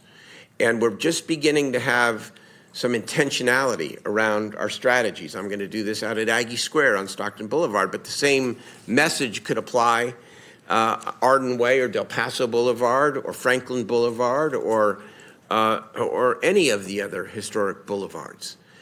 But I think on balance, given this higher the higher legal standard, that we at least have to give the applicant a chance to come forward with a project and pass the test being that you had better preserve the artwork at a minimum. And you may need to do more when an actual project comes forward. And I think on balance, that's the right thing to do. So I will support Councilmember Tao's motion. All right. I see no other speakers. I see a motion on the floor. Please call the roll individually. Thank you. Councilmember Kaplan? Aye. Councilmember Tao? Aye. Mayor Pro Tem Talamantes? No. Councilmember Valenzuela? No. Vice Mayor Maple? No. Councilmember Guerra? Aye. Councilmember Jennings? Yes. Councilmember Vang? No. Mayor Steinberg? Yes. Mayor, that motion passes. Motion passes 5-4. Thank you very much. Great debate, great discussion. Really appreciate it.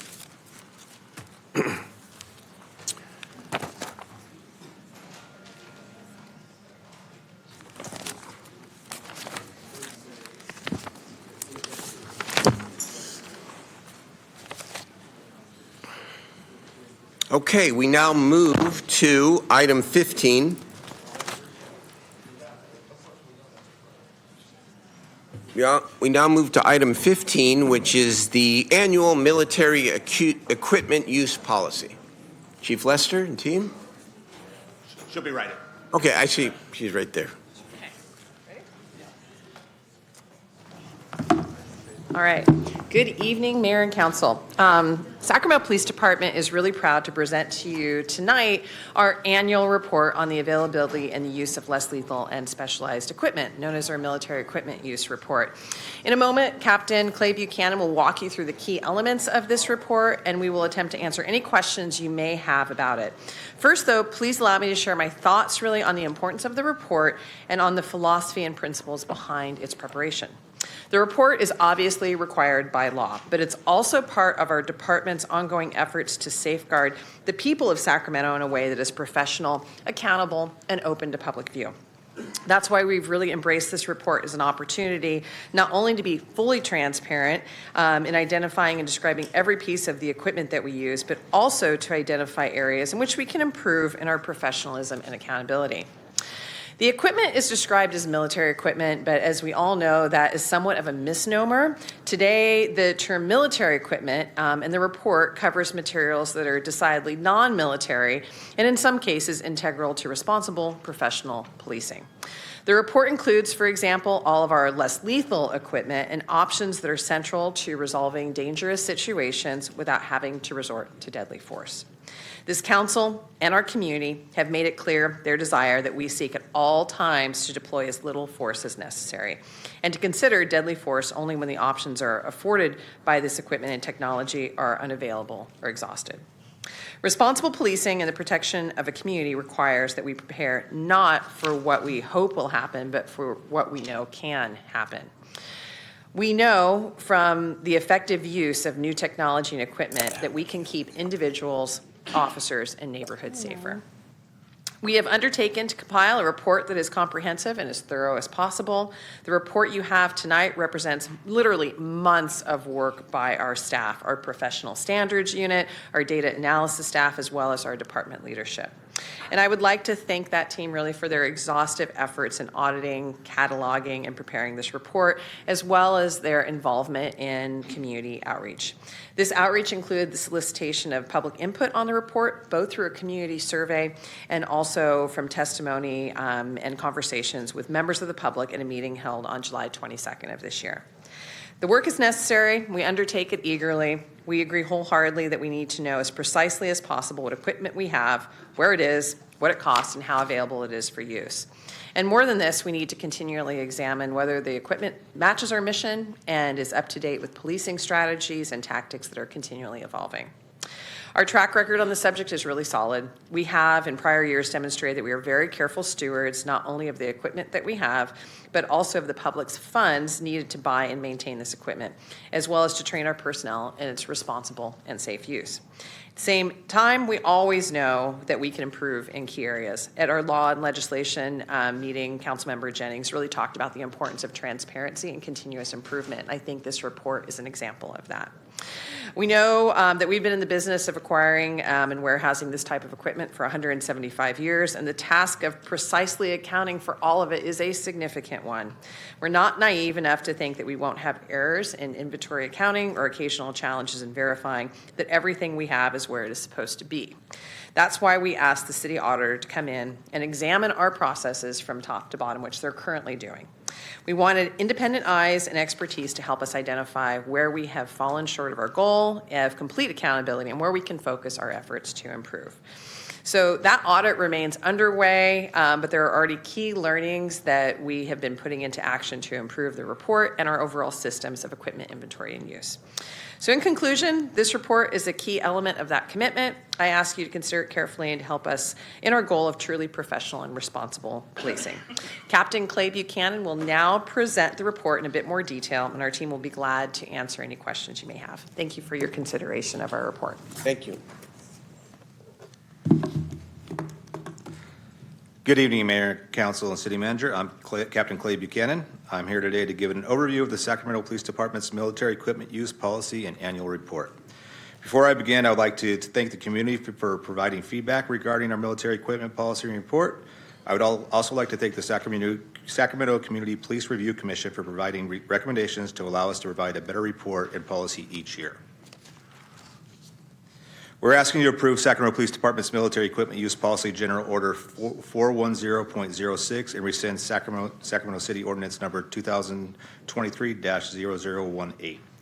We have dedicated countless hours of staff time in creating this year's report to be fully transparent, and we have made several changes to the report based off recommendations from Council, the community, the Sacramento Community Police Review Commission, ACLU, Amnesty International, and the League of Women Voters. This year's military equipment policy is an example of an ongoing 18-month initiative to streamline department policy. This is an effort to increase the ease of understanding, increase time efficiency, enhance compliance, increase accessibility, and to provide consistent performance across the entire department. Our response to the military equipment recommendations. We received a total of 50 recommendations from 2022 and 2023 regarding our military equipment. Out of the 50 recommendations, we fully or partially implemented 39 of those recommendations into this year's annual report. 2 of the recommendations are still under review and research, and 9 of the recommendations we were unable to implement. We cannot implement 5 of the recommendations due to legislative mandates, city codes, government codes, or legal opinions. 4 of the recommendations were directed to mayor and council and were not the purview of the police department. A few highlights of the implemented recommendations regarding military equipment include: we added demographic reporting, detailed usage reporting, more defined authorization for each type of military equipment, and detailed annual cost by military equipment type. If you are not aware, we've been working on the Police Commission recommendation responses since February 2023, and we have completed 143 responses. These responses consume many hours of staff time in addition to their daily duties. I would like to provide an overview of the 7-step recommendation process that we follow at SACPD. Step 1, my team, the Professional Standards Unit, conducts research of each recommendation to ensure accuracy, legal compliance, and whether the recommendation has been established as a best practice. Step 2, staff works to formulate each response. Step 3, each response is presented to the entire team for analysis. Then each recommendation is compared against existing general orders, reference manuals, office orders, directives, and training. Frequently, single recommendations involve revision of several policies at a time. Step 5, revised policies need to be reviewed by the City Attorney's Office to ensure legal compliance, often requiring additional revision based on feedback. And 6, all policies are sent for review to the respective labor association in which they are provided 2 weeks to provide input. Sometimes additional revisions is required after review. And the final step is where the chief is provided the final policy. Regarding the 2024 MU recommendations, we just received these responses 10 days ago and have not had adequate time to research, respond, or implement recommendation changes. Additionally, one of the city auditor's findings during their 2021 performance audit of the Sacramento Community Police Review Commission was to establish a protocol regarding recommendations and responses. This protocol was established between SPD and the commission, and providing responses today would not follow that process. I can tell you there are some items that we are committed to considering. Some of them is a recommendation regarding the timeline. We have to avoid this crunch time. I know the city auditor is working on that currently as part of their audit process, and I'm really looking forward to the responses and their options for us. We're also committed to working on the recommendation, or considering the recommendation of adding comparative reporting, reinstating the policy and philosophy statement, and creating hyperlinks to policies that are referenced in our MU policy. Community outreach. In collaboration with the Sacramento Community Police Review Commission on the community meeting, we held a community meeting on military equipment use on July 22nd. The city and the police department's public information office advertised the meeting on all their social media platforms, as well as the city and PD web pages. The military equipment use policy and annual report, along with a community survey, were posted at SPD's transparency page late June, early July. Several community members in attendance supported this year's military equipment use report policy. Approximately 19 people provided statements. In our analysis, 8 of the statements were favorable towards our policy report, 4 were non-favorable, and 7 were neutral. This year's community survey was posted on June 21st and was left open for 45 days, which is 1/2 month longer than last year's. We received 298 written responses. In our analysis, 49% of the responses were positive towards our policy and report, 35% were negative, and 16% were neutral. Audits. This year, SPD or OPSA did not receive any formal complaints regarding the usage of military equipment. To come to this conclusion, we audited internal affairs personnel complaints, supervisory message, inquired with the Office of Public Safety and Accountability, and reviewed all uses of force involving department military equipment. Since the inception of AB 41 in 2021, we have strived to provide the most accurate report. As an agency with more than 170 years in the business of acquiring equipment, this report is a huge task for staff to undertake, and we pride ourselves in doing the most accurate job as possible. It would be naive of me to say that we won't continually find corrections as we move forward every year, but it's our commitment to continue to provide accurate and transparent audits and inspections. Last year, we asked the City Auditor's Office to conduct a performance audit of our MU process from top to bottom. This allowed for independent auditing experts to examine our process and to help us identify areas where we could improve. The City Auditor's report has not been finalized, like the Chief said, but their feedback during the process has already helped us improve our practices. This year, we conducted 12 internal audits and inspections. Out of the 12, 4 of the audits identified actionable items for SPD. Additionally, we had 6 equipment inventory corrections, which is a 75% reduction from last reporting period. Expanded military equipment use data. In the report, you will see that this year we included several pages that detail the incidents when military equipment was used. The usage table includes police and council districts, zip code, demographics, equipment used, reason for use, and how the incident concluded. We had 324 incidents that involved military equipment, and force was only utilized 17 times, which represents force being used less than 6% of the time. There were a total of 324 incidents. On 20 of those incidents, military equipment was solely utilized to search for an object or to gather evidence. There were 115 incidents where military equipment was used, but we were unable to locate any persons. The 3 most common types of equipment used were our uncrewed aerial systems, which was utilized on 302 incidents, armored vehicles, which was utilized on 130 incidents, and the long-range acoustical device, which was utilized on 122 incidents. These 3 items are primarily used to safely search and provide protection and to attempt to de-escalate a situation. They represent 77% of total military equipment usage. It should be noted that every armored vehicle deployment requires a notification to mayor and council. We have completed this notification since last year's presentation, and they are generally sent on the same or next day. There were approximately 212 people that were directly involved in incidents where military equipment was used. As a reminder, force was only utilized 17 times during all these contacts with potentially armed or violent subjects. 155 subjects were arrested. 136 of those were arrested for felony charges, with felony firearm possession, robbery, assault with a firearm, resisting arrest, and assault with a deadly weapon being the top 10 list of charges. Total annual cost. In this year's policy report, we included a more itemized total annual cost for each type of military equipment. The total annual cost includes staff hours, training, and maintenance costs. Training and maintenance staff hours are already a part of our employees' annual workload or schedule, and staff costs are recorded anytime an employee is utilizing a piece of military equipment during an operation, training, or when conducting maintenance. Training equals proficiency, and we want to ensure that our officers are properly trained in the use of the equipment to provide the safest response for our community. I would like to highlight that these are ongoing costs that are already budgeted for. These are not costs that are going to increase our budget or cost to purchase new equipment. Proposed acquisitions. When asking for council's authorization to purchase new equipment, we are asking to replenish items or purchase new equipment in the reporting period if necessary.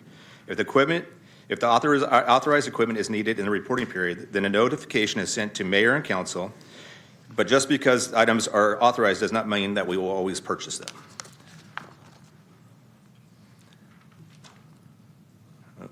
Sorry. This year's proposed acquisition total cost is approximately $95,000. This is over $140,000 less than what our proposed acquisitions were last year. The only new item that we are asking to procure is a new model of uncrewed aerial system. We're asking to replenish 12 types of items. The replenishment of our inventory is vital to ensure we have the necessary equipment for training and operational use. These items need to be replaced due to expiration, or they are no longer functioning, or it's a consumable which has been expended. Possible updates to our next year's report. In next year's report, we plan on adding comparative data from this report. We also will be adding a usage table listing the number of uses by equipment category and type. We are currently researching an easier way for the community to access the department policies that are referenced in the MEU policy. To answer the concern of alternative pieces of equipment, we are currently researching how to document reasonable alternatives or practice of authorized uses of department military equipment. And finally, next year's report will include the purchasing memorandums that council receives. In conclusion, we are asking you to approve this item. This year's report is better formatted, more detailed, more transparent, and will be much more informative to the community. In my research, I have not found an agency in California with a more inclusive report than ours. I want to thank our team, Lieutenant Jeff Shirashi, Sergeant Jacob Casella, Administrative Analyst Paige Brunham, and Reserve Officer Bob Mueller for their countless hours of work on this year's annual policy report. And I want to thank you guys for your time, and we're available to answer any questions that you may have. Thank you. A couple comments before I call up a representative of the Commission for a very brief presentation. This law is an interesting law. It is a law of transparency. It is intended, and I think well intended, to give the public and the elected officials an idea of what equipment the police department is purchasing. It is not intended for us, in my view, to micromanage or the police equipment budget, or to become experts ourselves in what is and what is not required for modern policing. And so sometimes the purpose is, I think, gets confused. And I think the Commission has grappled with this, and there are, I know, a number of what I call process and transparency discussions that are taking place about how to take this process, which is now in its, third year. And I appreciate the statistic that you just said that 39 out of the 50 of the prior recommendations have been adopted by the police department. The key to this is for the department to just work collaboratively with the council and with the police commission and the community to just work to make sure that this information is out there, and if there are serious questions about one or two things, obviously to be able to ask them, but not to put the policymakers in a place where we are becoming experts or seeking to become experts in things that we are not experts in. I just wanted to say that as an opening, and I thank you for the presentation. Is there a representative from the Police Commission? Mr. Bliss, you're the chair of the commission. And I'm I'm going to ask you to keep your presentation to no more than 5 minutes. And I know you have a couple slides, and we'll accommodate your slides, but 5 minutes so that we can then get to the public testimony and a discussion among the city council members. Thank you, Mayor, and the rest of City Council for engaging with in this process, as well as for offering our commission the opportunity to present to you our recommendations in detail. For everyone who doesn't know, my name is Keon Bliss. I use he, him pronouns, and I'm the chair of the Sacramento Community Police Review Commission. Is there a slide presentation? I didn't receive the slides until the meeting start time, so I don't have slides. So logistics. Figure this out. Is there a way to accommodate here? And at this point, maybe Mr. Bliss, do you have the slides that you could put on the platform here and have them be shown up here? I do not have a print off because I do not have a printer, unfortunately. Okay. And I had sent these at least. Okay. We're not. I don't want to get into it. This happens in life. It's okay. I want to make sure that you have 5 minutes to present your information. Can you describe the slides verbally for us and then pass them out? We'll make sure that we get access to a printer, get the slides, and make sure that the members of the council get the slides. All right? So work with us. I'll work with you. Okay? This is a detailed report that has taken a lot of work and actually covers not just this year, but also for the last 2 years, which includes up to 30 recommendations, several of which have been improved following our annual approval process of our recommendations. So there have only been 30 recommendations issued around military equipment use by the Commission. For those who don't already know, Assembly Bill 481 is a state law that requires law enforcement agencies to obtain approval from the governing body prior to making certain actions relating to the funding, acquisition, or use of different types of military equipment. And by May 2022, all police and sheriff departments in California were required to publish a written military equipment use policy, or MEU, for use in its annual military, or for uses of military equipment defined under the law. The intent behind the law is to create a transparent process that involves the public and local governing bodies before local law enforcement agencies acquire military weapons and equipment, which the California legislature grounded in the understanding that the acquisition and deployment of military equipment in our communities negatively impacts our public safety, welfare, and civil rights, as well as being more frequently deployed in low-income Black and brown communities. It also established, too, that the public has a right to know about any funding, acquisition, or use of military equipment by state or local government officials, as well as having their input to meaningfully consider the public's welfare, safety, civil rights, and civil liberties in order to inform and better improve the policy. My first slide would have been to just go over which military weapons and equipment is actually governed under this law so that members of the public who are ultimately supposed to be included and informed about this process can accurately understand what this equipment entails, which I wish the slides would be up right now. Those include drones and robots or uncrewed aerial and ground systems, armored vehicles, including such as the Rook, weaponized aircraft, firearms of 50 caliber or more, including assault weapons, flashbangs and tear gas, taser shockwaves, and other equipment. AB 41 established for the City Council as the governing body responsible for which may only approve a military equipment use policy for the Sacramento Police Department if it meets all 4 of the following minimum requirements. First, that the military equipment is necessary because there is no reasonable alternative that can achieve the same objective of officer and civilian safety. 2, the proposed military equipment use policy must safeguard the public's welfare, safety, and their civil rights and civil liberties. And 3, if purchasing the equipment is supposed to be reasonably cost-effective compared to available alternatives, these alternatives must be equivalent, meaning they should be able to achieve the same level of officer and civilian safety. Previously owned military equipment and previous use of the equipment needed to comply with the MEU policy that was in effect at the time must have in compliance, but a lot of law enforcement agencies did not have a written policy at this time. So if prior equipment use did not comply with the existing policy, it is supposed to state and fix those non-conforming uses. Can you maybe get right to the recommendations? Because I think we know the law and the public, we can all put out the law, but get to the commission's recommendations. I know there were several pages, and I think that would be most productive and helpful. Sure. I'm going to start with just a quick summary of the 2022 recommendations, which included 13 recommendations that the Commission had produced within a very short time frame that year. And we only learned last week that the Department had provided written responses to the Council for our previous recommendations.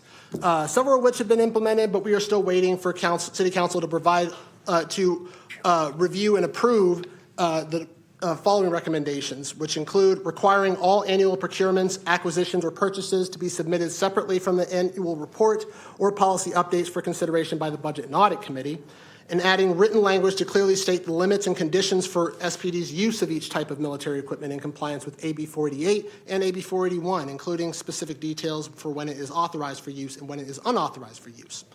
Also, requiring written justification in each annual MEU report to provide context for why the equipment in SPD's inventory is necessary and how it will achieve both officer and civilian safety while safeguarding our civil rights and civil liberties. 2023? Those are 2022. Okay, what was 2023? 2023 was based on many comments and suggestions from community members during the previous 2 years, and we consistently heard about meaningful changes they wish to see.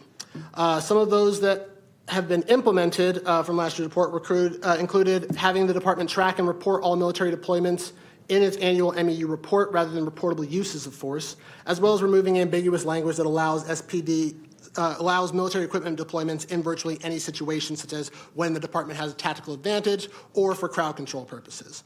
There are still several recommendations that are still not implemented, and there are 9 recommendations from 2023 that are still waiting for your consideration. Designating independent oversight of SPD's compliance with AB 481 and its MEU policy outside of the department and the City Council, given the close relationship and the funding authority that the City Council has over the department's equipment. And also to clearly state in the policy when and where military equipment use are prohibited, from deployment and use or discharge separately from authorized uses sections currently in the policy. So 2024. Let's get to 2024. And as I understand 2024, because I've read it carefully, that the import of the 2024 Commission recommendations were to require or ask that the department provide even more detailed information about the justification for the purchase of the equipment. Is that the import of the 2024 recommendations? That's key bit to it, improving our transparency and continuing to add more comparative analysis to that. But each one is very specific. I mean, beyond just the improvements that it made in using more plain speak and less legal jargon, the department may have overcorrected in simplifying the general orders language in particular, and we're concerned about that, which is why we recommended that for our first recommendation to amend the purpose policy statement to the language that was approved in 2023, as well as restoring the philosophy section which grounded the policy, the department's use of military equipment in the first place. Okay. So as part of the record, we will put into the record the 2024 recommendations and discuss them here tonight. And the letter, which as I understand it was signed by the chair and 3 other commissioners accompanying that. We'll put that into the record. Would you like to summarize and conclude, please? We're over 5 minutes, but I'm not pressing you. I just want to, we all have the 2024 recommendations. I want to note that the department received ample amount of time as paid employees, and I am here as a volunteer appointed by the City Council to provide this report. And there was a lot of work that went into this within the span of less than 3 weeks. Thank you. So with that, I would like to actually go through each recommendation for 2024 so that we, given that we don't have our slides up there, and it would have been easier for me to just summarize them and move through it, had there been. I'm going to give you two minutes to go through the recommendations, Mr. Bliss. That's what we said, 5 minutes, and we're well over it. And so go through it, but go through it, give us a summary of the recommendations, and then we will take it from here, okay? And the public will as well. Go ahead.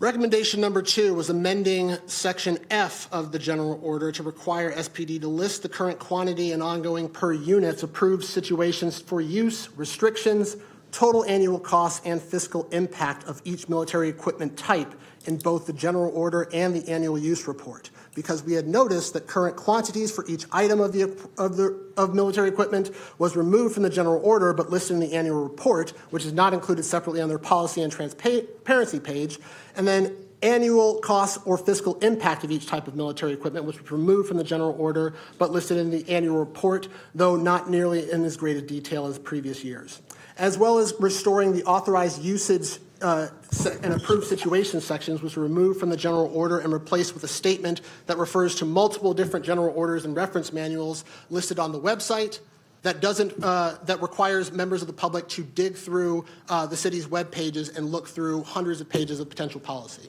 in order to understand when this equipment can be used and when it cannot be used.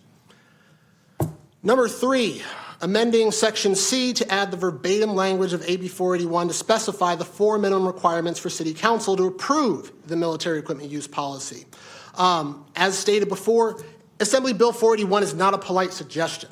It is a statutory code that requires all law enforcement agencies and governing bodies to follow and uphold in public policy, practice, and conduct.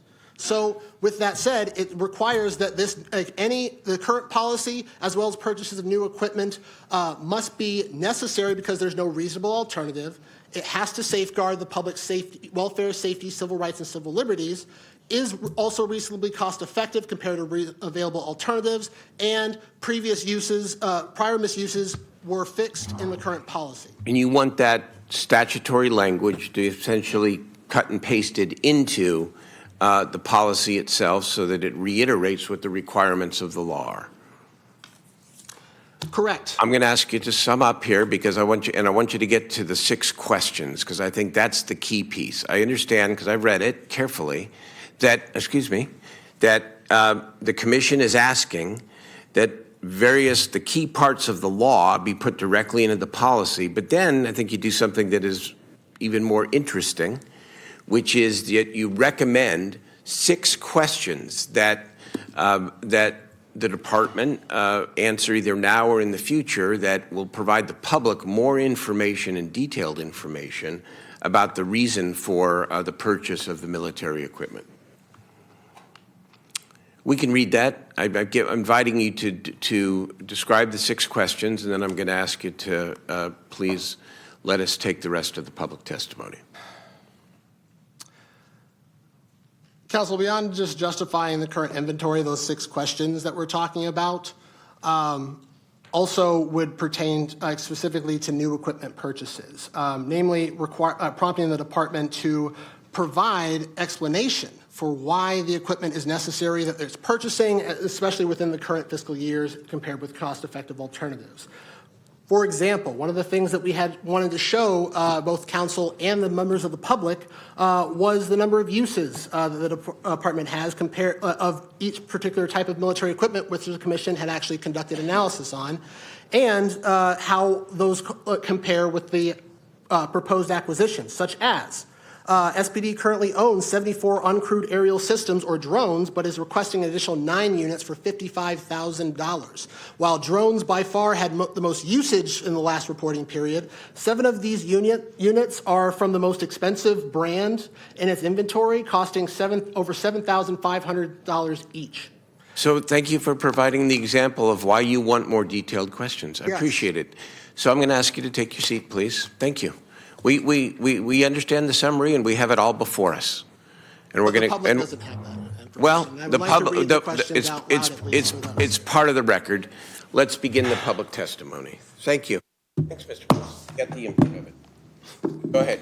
I have 15 speakers on this item. The first is Guy Stevenson, Stephen Barassa, Ryan Masano, Rick Stevenson, and then Art T. Daryl Steinberg and the City Council. I have the utmost respect for the police and the sheriff's department, but I do not, and I'm going to make this clear, I was in the military for a long time. I don't think that we need to be where we're at right now with purchasing military equipment. All military equipment, as you know, is designed and made to do one thing and one thing only. And you know what that is. That's called end of life. We used it in the military in the Middle East. I don't think in the civilian world that law enforcement agencies should have military equipment. Now, some people might disagree with me and say, no, they need it for this or for that. I don't agree with that. There's other ways. There's other companies that sell equipment like drones, but using armored vehicles from the military, the only reason the police would buy it would be for the fact that it's cheap. You know what I mean?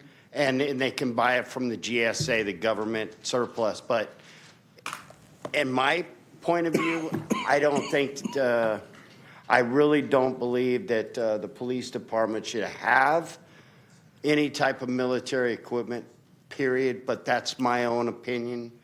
And thank you very much. Have a great night. Thank you for your comments. Stephen Barassa?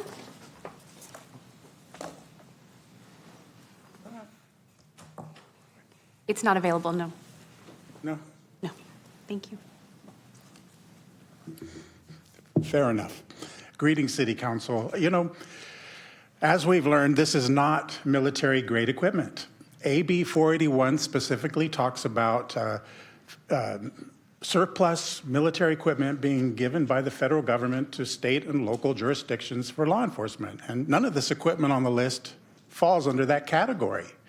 And it's all new equipment that's being procured. I mean, there's bean bags, there's non-lethal options for engaging the public, most of it. I think even the 40 millimeter rounds are collapsible, non-lethal options. There's other tools for, entering premises. And even the armored vehicle is not a military equipment. It's a custom vehicle with armor. It's not an assault vehicle. It's used for defense. To protect the police and to protect the public in the event of an active shooter, which they may encounter when they're serving warrants. So I just feel like this whole thing is not transparent. It's gaslighting the public. As the last speaker illustrated, everyone's thinking, oh gosh, you're militarizing the police. It's simply not true. And sitting here hearing the speakers, they said military use, how many times? Word count, 50 times? It's ridiculous. I just feel it's just totally dishonest, this process that we're going through. And what really concerns me is today's city council is evolving. We may get more radical members on the council who want to defund the police. And it could create, a very dangerous situation for the law enforcement to do their job, get the equipment that they need to protect the public. And so I urge the council to walk this back, fix this before it gets out of hand. Thank you. Thank you for your comments. Ryan Massano, then Rick Stevenson. I'm strongly opposed to militarizing the police for 4 reasons. First, we do have a crime problem, but we don't even know the extent of our crime problem because millions of crimes are unreported and aren't reported to the FBI. An example, we know the rape rate, which has officially gone from 9 rapes per 100,000 in 1960 to 40 rapes per 100,000 in 2019 officially is seriously skewed. The rate is likely closer to 100 rapes per 100,000 because women aren't reporting rape due to 2 reasons. Police have been caught cooking the books to make their Democrat superiors look good, and men who view porn, which is likely 80% of American males, are less likely to believe women reporting rape, so women are reluctant to report it. Second, Sacramento and many Democrat cities refuse to report murder, violent crime, and rape rates by race. There can be no equality without equal responsibility. State your point. This is not within the jurisdiction of City Council and this item we're discussing currently. Please keep your comments related to the item. That's false. It is within your jurisdiction. You do not report crimes by race for rape, murder, and violent crime. And please stop interrupting me, Lisa. Point of order, Mayor. This is actually relating to the military equipment use, so The comments must be related specifically to And that. it is related because I'm dealing with the fact that if you can't be trustworthy to. Please keep your comments related And to it the item. is Thank because you. I'm saying that Lisa's irrational. I'm simply saying that if we can't report data objectively on this, then why should we trust you with military weaponry? It's entirely rational to all but those who I just said were too emotional, and she just went and proved my point. So can you please give me back my time? I was at 1:09 before I was interrupted. Please continue. 1:09, please. Your time was paused when you were interrupted. Please Yeah, proceed. well, I need to explain myself why she interrupted me to take 30 seconds of my time so I can't get my full comments out. This is the strategy, and this is why you keep trying to arrest me, because you keep trying to deny me my right to speak. Now, if Lisa can't handle what I say, leave, Lisa. I mean, I don't have anything against you. Direct your comments at the entire council. Yeah, ma'am, that's not, again, see, now I'm not leaving here. You want to go ahead and arrest me? You go ahead and do that. I'm going to get my 2 minutes, and I'm standing here until I get my 2 minutes. So I don't know why I have to keep doing this time after time after time, but I'm going to win. I have the right as an American Your citizen to comments, speak. your time is complete. Please take your seat. Rick Stevenson, then Art T., then Diane Rosenblum. Rick Stevenson.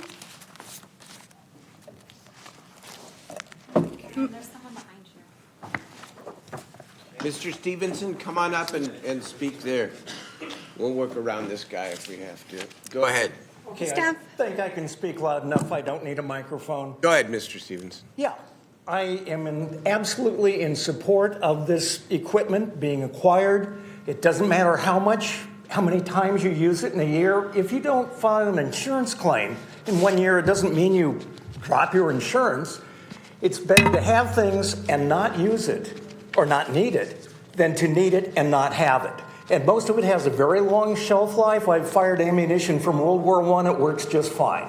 So the point is, get what is needed, get what seems likely to be needed, and frankly, even a little more, and if you don't use it, great. But if you need it, you've got it. It's insurance. Thank you for your comments. Art T. Following Art is Diane Rosenblum, Jeanette Egan, then Karen Corbs.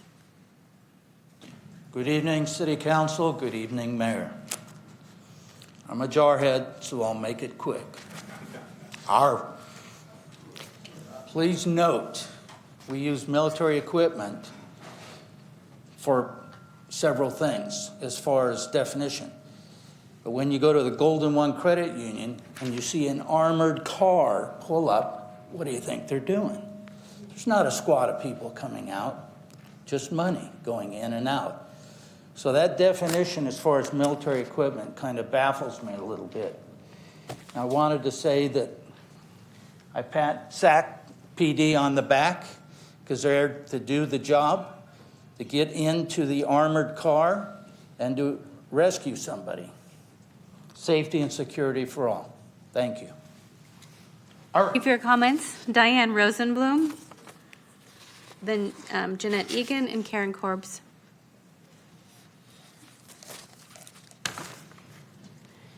City Council, I'm sorry to hear from comments that I read on the e-comments that some people feel vulnerable or unsafe in their homes or their neighborhood, especially after events that happened years ago. I'm not here to criticize our police force. I am here today to remind City Council that you have a legal responsibility to make sure that the mandated military equipment use policies and the acquisitions requests follow laws AB 481 and AB 48. This means properly scrutinizing the changes that have happened in the use policy. In their attempt to simplify the use policy, the SAC PD took out required and important explanations around safeguards around approved uses. This needs to be restored, and it needs to be done this year. We don't want either the public or government officials or police officers put in a position of not fully understanding the rules around this equipment. This is dangerous equipment, many containing chemicals that are harmful to the environment and human health. Less lethal weapons can still be lethal. Suspects are rarely in isolated areas. Other community members may be nearby and affected by the deployment of military equipment physically or through the trauma of seeing that type of equipment in their neighborhood over and over. It is appropriate that it is regulated and carefully used. It is very important that everyone is completely clear on authorized uses. Last year, you made the wise choice to ask for demographic information in the report. This has been helpful, and we hope that the Sac PD uses it to think carefully about how and where they deploy military equipment. This year, please ask for transparency, for approved uses to be clearly listed, and rationales for all new acquisitions, especially those that haven't been used in many years. I hope to hear a motion tonight asking the Sac PD Thank you to for your revise comments. and Your time is resubmit their complete. use policy. I'm going to ask Ms. Thank you. Robertson a question. It's my prerogative because I thought your testimony was constructive and helpful, and I don't know what your expertise may or may not be, but what when you refer to gaps, what specifically are you referring to? You're asking me? I'm asking you, yeah. You're asking me. So last year, in 2022, there were lists of approved uses. In 2023, they even went far enough to even say some non-authorized uses, which was great. That's something that the public had asked for. This year, all of the authorized uses underneath every piece of equipment has been taken out, and instead, there is now a list of general orders and manuals that you can go to and you can search through if you have the time or the energy, or can find how it pertains to that particular piece of equipment, and that's all that's there now. This is important. Chief or Captain, can you respond to that, please? Sure. Our team actually talked about it because we had listened to the comments at Law and Ledge. And so this year, I think our team did a great job with listening to other comments that the public really wanted, a simplified report, something that was easier to read. So in an effort to really simplify that, we took lots of sort of language out and tried to just refer to it. But what we are talking about doing to make it easier, since a lot of people look at this online, is just to create hyperlinks to those areas, like to the specific policy. So to the point of the public, they won't have to go and try and dig through policies. I mean, the information's all there, but I totally understand, what our constituents. All right. So your comment is being heard in real time. Okay. Thank you. It'll be perfect. Thank you. Thank you so much. Appreciate it. Next speaker is Jeanette Egan. Good evening, Mayor and Council. I have some concerns about the military equipment use policy, just to make sure it's properly monitored in the way the law prescribes, because I know you are governing this for us. I agree with the transparency needs to be returned so that the public can easily see what the allowed authorized uses are and not. I note the language from the AB 481 itself pointing out that the majority of people these equipment will be deployed upon are Black and brown communities, low-income communities, and that from the data that I saw, out of the two, when they're counting ethnicity, there were 210 instances of use of military equipment, and 165 were against people of color, which is 79%. I just really worry about us dehumanizing people. When we have the weapons, there's a tendency to use them. However, it seems like there's some stockpiling going on. I know there needs to be equipment for training, but there's things like the breaching munitions. They have 173. They're asking for 110 more, and there's no record of their use. There were quite a few things there that thankfully were not used, but then why do you need more? And the flashbang chemical projectiles are a big concern for me. I would just really ask that the SAC PD work really closely with the Review Commission and with the City Council to hear our Thank you for your comments. Thank you for coming.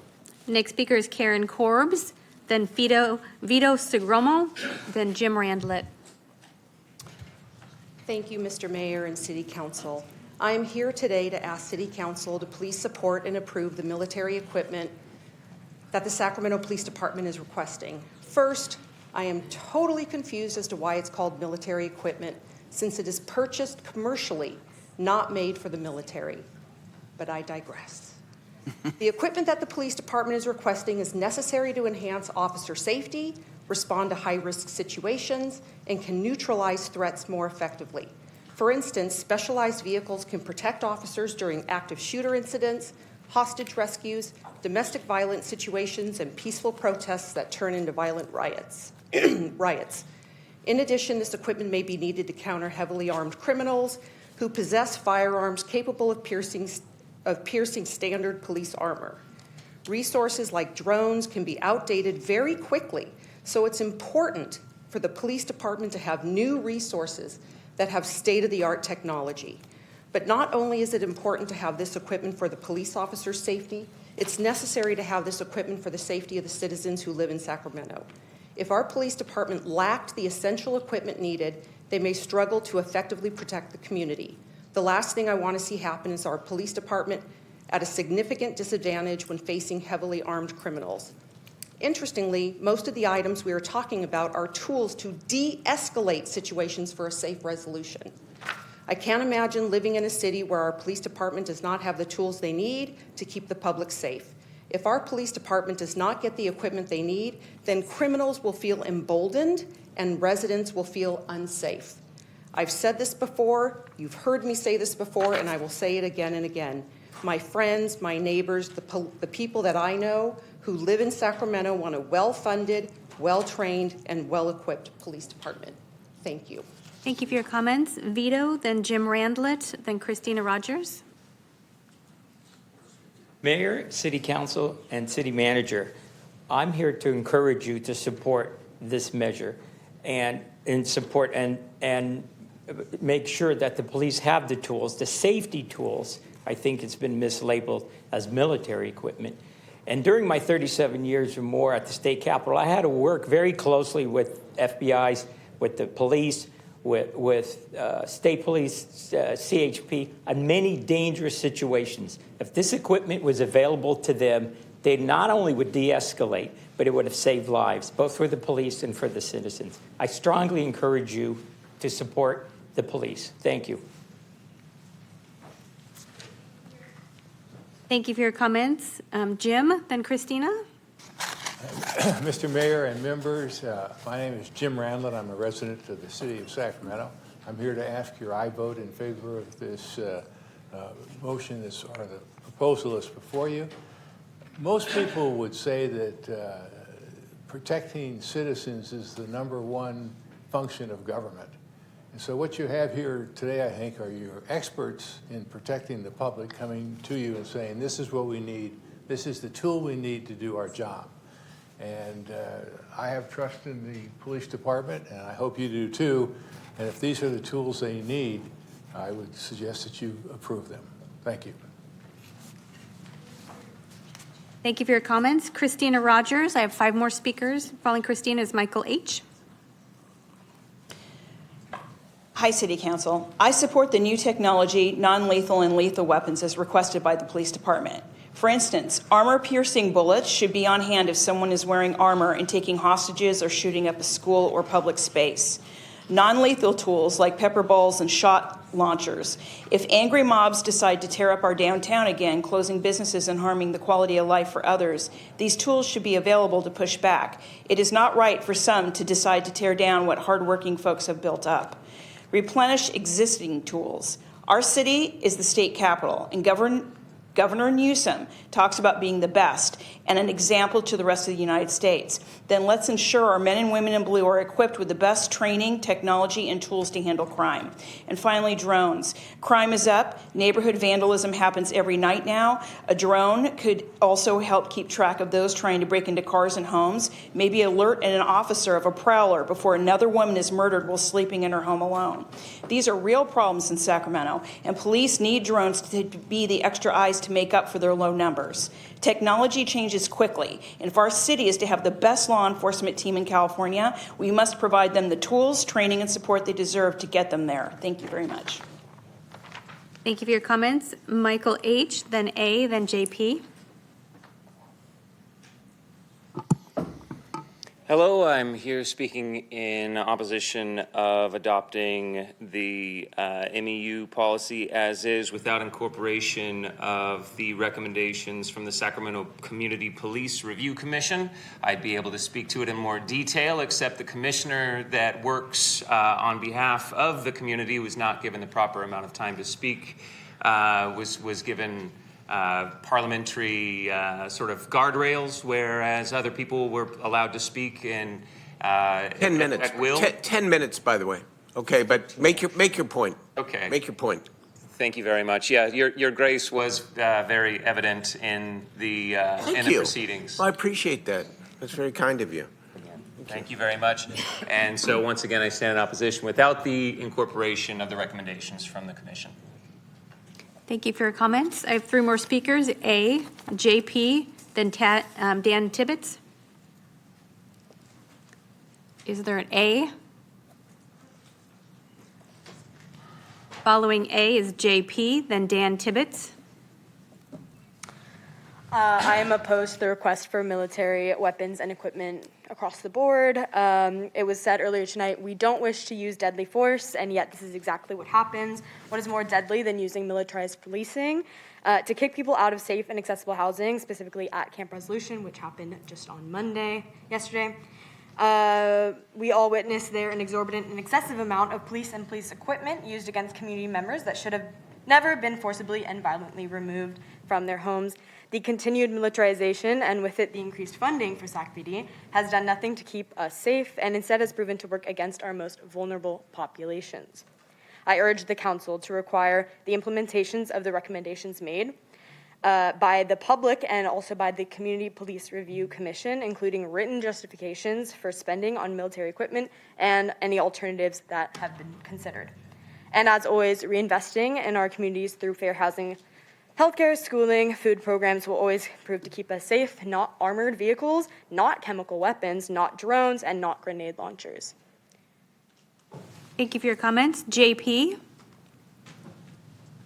Following JP is Dan Tibbetts, who will be a final speaker on this item.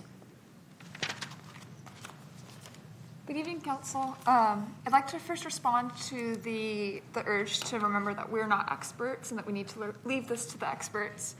We are the ones who are seeing how this equipment would be used against our community members. We are the ones who are seeing how police is currently harassing folks who are at risk, harassing unhoused folks.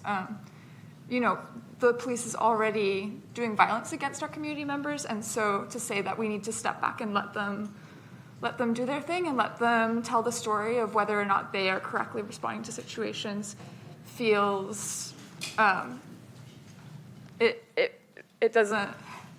feels like we are just being told to step out of the way.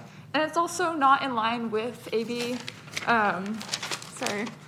it's not in line with AB 481, which does afford us that right to actually have a say in how this equipment is being used and to give approval, not just transparency. There's been a lot of talk about whether or not this use is transparent, but transparency without a genuine say in how it's used and like genuine collaboration, it feels like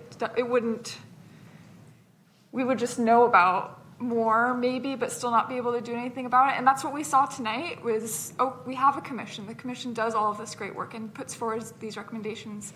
And then still they're told exactly how to present, and their work is micromanaged and their work is marginalized, whereas the police presentations are given full, able to be entirely in the center. And so, and to say that this is not even military equipment when we know of people who have like permanent injuries from equipment like this, or we see how it's being used to suppress people and to take away people's civil liberties and to get people out of the way. Thank you for your comments. Your time is complete. I want to respond to one thing, because I do. Appreciate your testimony. I really do, and I respect what you have to say. I just want to note that the commission has indicated, or the police department has said, that they have adopted 80% of the commission's 22, 23, and 23, 24 recommendations. And I think everyone I've heard from agrees that they are working together to try to incorporate the 2024 recommendations. So I think there's been some progress here. It's not, it's better than it was. I appreciate the response, but I also want to say, like, sitting in that chair, seeing that number, but not having any information about what exactly those recommendations were, or what, and to hear it only from the police, it felt like just trust us, like, oh, we do a really good job.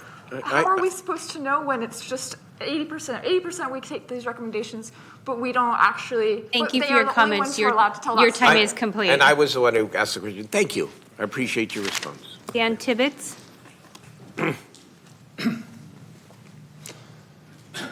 Mayor Steinberg, council members, thank you for having me this evening. My name's Dan Tibbetts.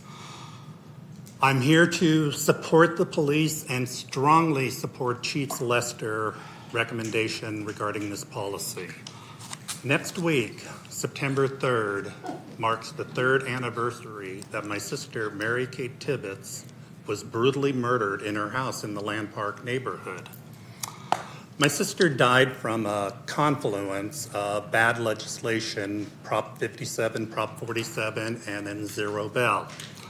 And what I've found since is that my sister is merely a statistic of a skyrocketing crime rate. Some say that violent crime is down. Well, for implementation of Proposition 57, there was about 100 crimes recategorized from violent crimes to nonviolent. Crimes such as rape of an unconscious person, domestic abuse, and certain forms of human trafficking. When you take all those 100 crimes out of the violent category, yes, you can make the argument that violent crime is down. Common sense tells you that violent crime is actually up.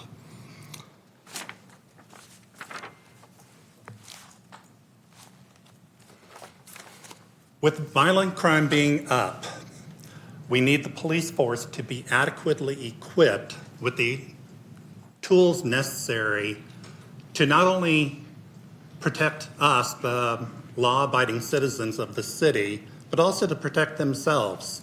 We're asking them to go into harm's way to very dangerous situations. We need them to have the tools necessary. They're going into situations that the criminals have, in some cases, fully automatic weapons. You need to give them the tools they need, the weaponry and the surveillance equipment to do their job. Thank you for your comments. Thank you. Mayor, I have no more speakers on this agenda item. All right, thank you very much. Let me now turn it over to the City Council, Vice Mayor Maple. Thank you, Mayor. And I just really want to thank everyone who came here today to give us your point of view. It's always really important to have the community's perspective as we discuss these topics, and it's always going to be a continual process.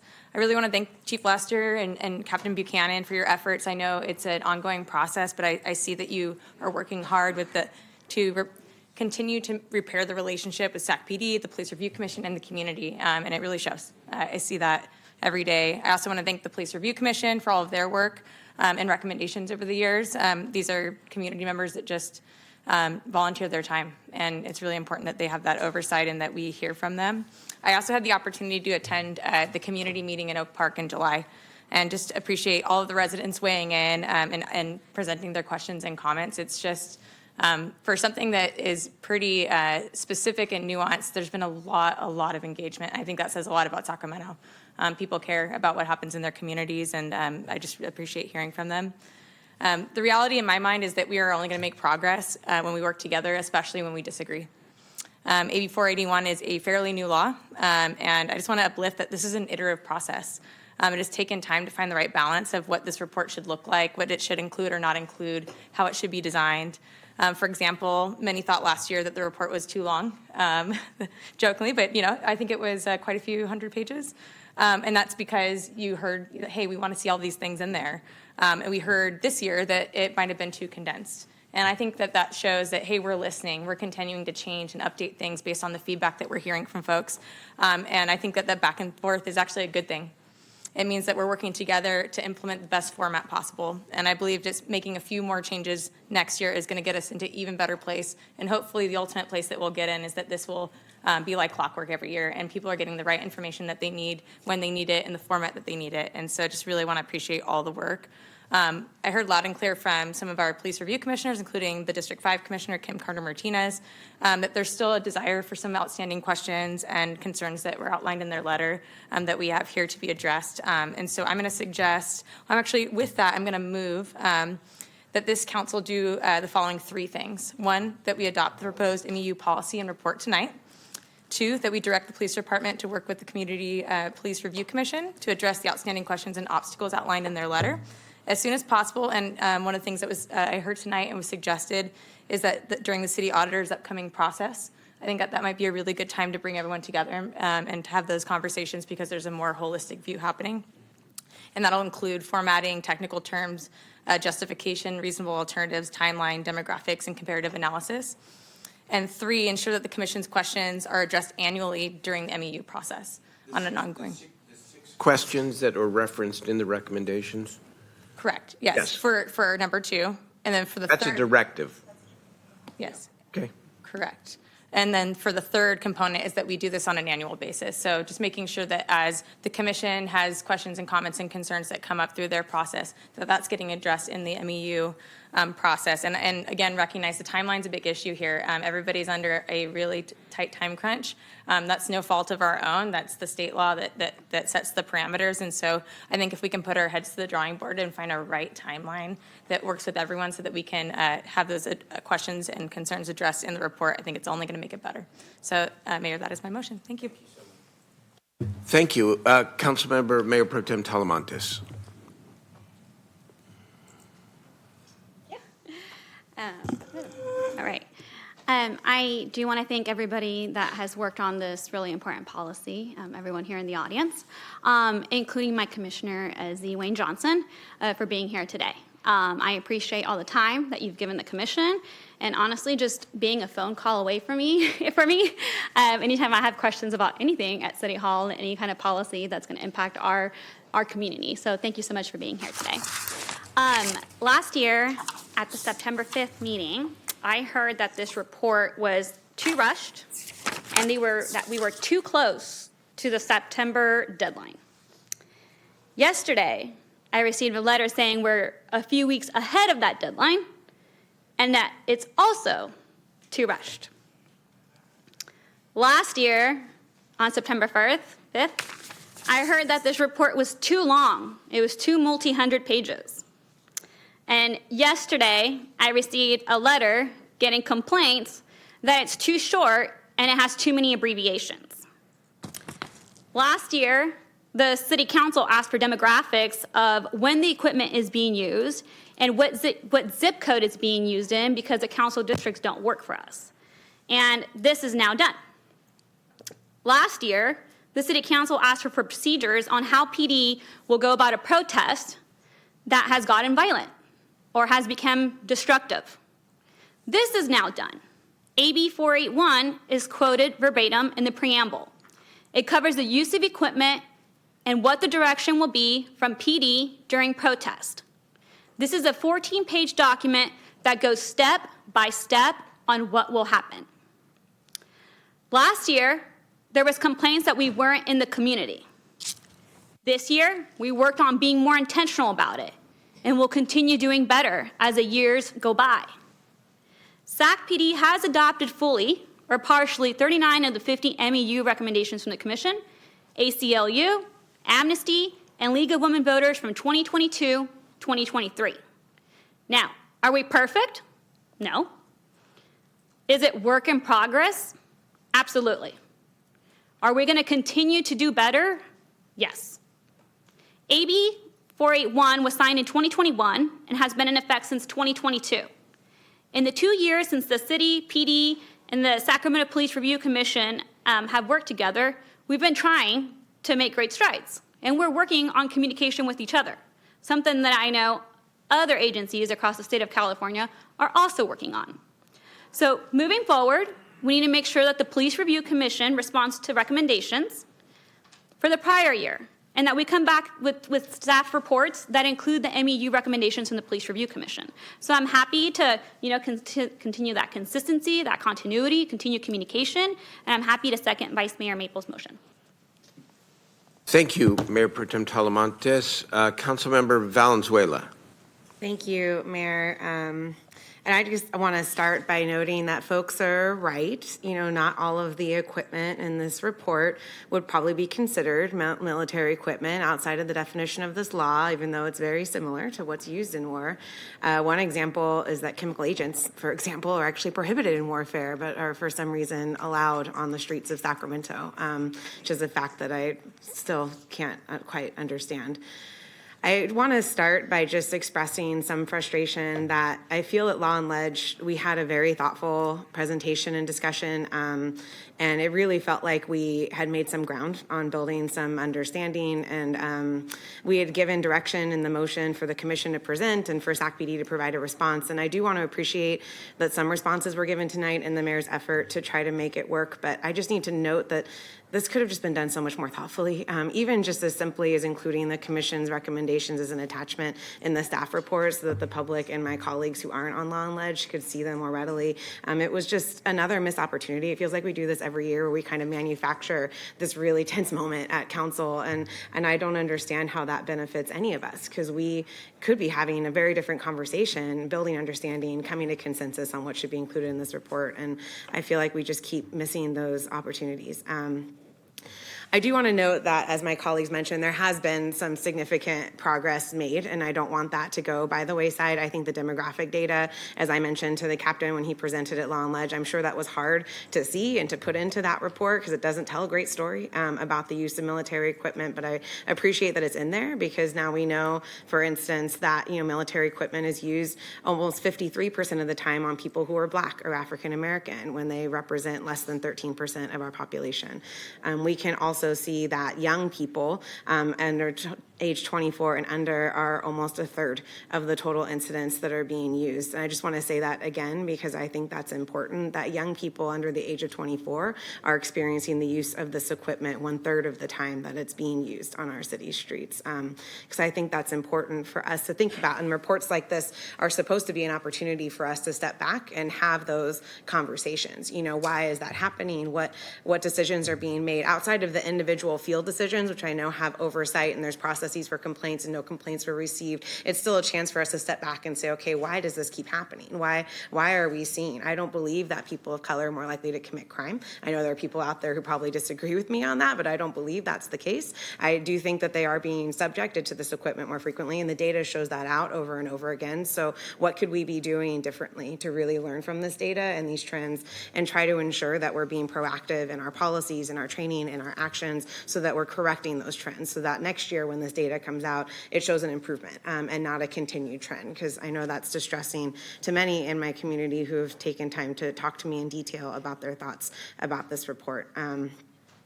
But I will say again, this requires time. And so I appreciate the department acknowledging up front that we need to talk about the timeline. And I'm glad that you've already started talking to the auditor about how we could bump things forward, because ideally, as we said in Law and Ledge, you'd have the report drafted, you'd have community meetings, you'd have the commission get a chance to think about those meetings and provide their recommendations, and then it would come to Law and Ledge.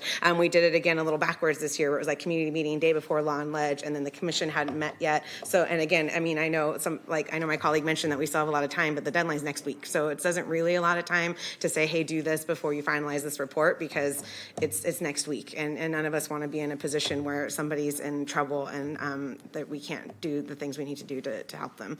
So I want to thank you for acknowledging that and for your work with the auditor to bump this up. And thank you to the auditor and her team for their work on this. I will say in summary, because I know my colleagues who aren't on Law and Ledge you should see it. It's in your email boxes now in terms of the commission's recommendations. I thought the chair at Law and Ledge said it very well when he said, we think we just overcorrected. It's not so much that we think that there might have been malicious intent. I know there was a lot of feedback last year on how to make this more readable, how to make this more accessible, and we just overcorrected because some of what they're looking for was stuff that was in the 2023 and 2022 reports and just needs to be re-added. And so I appreciate you thinking about how do we strike that balance between hyperlinks and other links versus including more information in the report. One of the things that's not included in the Police Commission's recommendations that I'm very interested in is in usage numbers. And I'm repeating that today just again for my colleagues who weren't at Law and Ledge. In prior reports, we used to say this is how many times this equipment was used. We don't say that in this report. You did provide us that data as an attachment, but it doesn't line up. Like I can't do like an analysis of prior year because they're counted differently. So these are the sort of things that we should be able to say to the point that was made earlier. Is it being used more frequently? You know, are we seeing certain things used more frequently? Because if that's happening, again, that's an opportunity in this report for us to step back and say, wait a minute, why is that happening? What's going on? Is this in alignment with our goals as a city and as a department? So I guess that's really it for me on this. I do want to appreciate, I appreciate the progress that's being made. I hope that we can include, I actually would love for this to be like a supplemental report to council as soon as you get the feedback on the commission's recommendations. That was my hope tonight, just to say, yeah, we think we can do this, or no, we don't think we can. I mean, they're not super specific, so I hope that that's doable. And just to say again, I don't think any of us we all want the same thing. You know, I think we all want to live in safe communities. We all want to know, and the intention of this law was really so the public could engage in discussion. And what the commission's asking for is just a more explicit crosswalk on, hey, why is this needed? Are there other alternatives? Why did you choose this expensive option versus that option? There could be a very good reason for that, right? But if we don't provide that in the report, then the public just sees information after the fact and says, hey, wait a minute, why did you do that? You know, it's just an opportunity. This equipment is very serious. Most of the equipment that's used is not lethal in sort of force, and I appreciate that, but some of it is, and I think it's justified when folks from Amnesty and others are saying, hey, why are you stockpiling this stuff? Why are you buying so much more of this? What are you seeing in terms of usage trends that justify spending money on these equipment at this time? So I guess I just want to state that, once again, I feel like we're missing a little bit of an opportunity here. I do feel like we're making progress, and I appreciate the progress that's been made, but just wanted to express those comments. Thank you. Thank you very much, Councilmember. Councilmember Vang. Thanks, Mayor. First, I just want to take this opportunity just to thank all the residents who came today to speak and to share your story and your position on this issue. I also want to take this moment to thank Chief and Captain Buchanan for your presentation, and also just providing updates on the military equipment use policy. And I just want to echo my colleagues that I appreciate the progress and the updates that have been made to the policy. I also want to say thank you to Chair Keon Bliss, my Commissioner Renee Carter, and all of the commissioners for their hard work. Something I just want to point out is that I don't believe that progress would have been made with the policy. I don't think those recommendations would have happened without the advocacy and the recommendation and the push from the commission. And so really just want to take this moment to thank the commission. I know there's still a lot of frustration. We still have a lot of work ahead, but without your advocacy, we wouldn't be where we are today, right? And so I want to commend the chief and the team for incorporating the updates. And the community will continue to push you, right? This is about continuous improvement, but it can't happen without the commission. So really just want to thank all of our commissioners. And then Mayor, you said something about that we're not the expert. And you're absolutely right. We are not the expert. But as policymaker, we got to make sure that we're in alignment with AB 481. And when I talk to policymakers and advocates, I know that this law was created so that there could be oversight, because even our state leaders believe and have seen how military equipment or just equipment have been used on our most vulnerable communities. And yes, it's also been used to de-escalate as well, right? But you can hold both truths at the same time.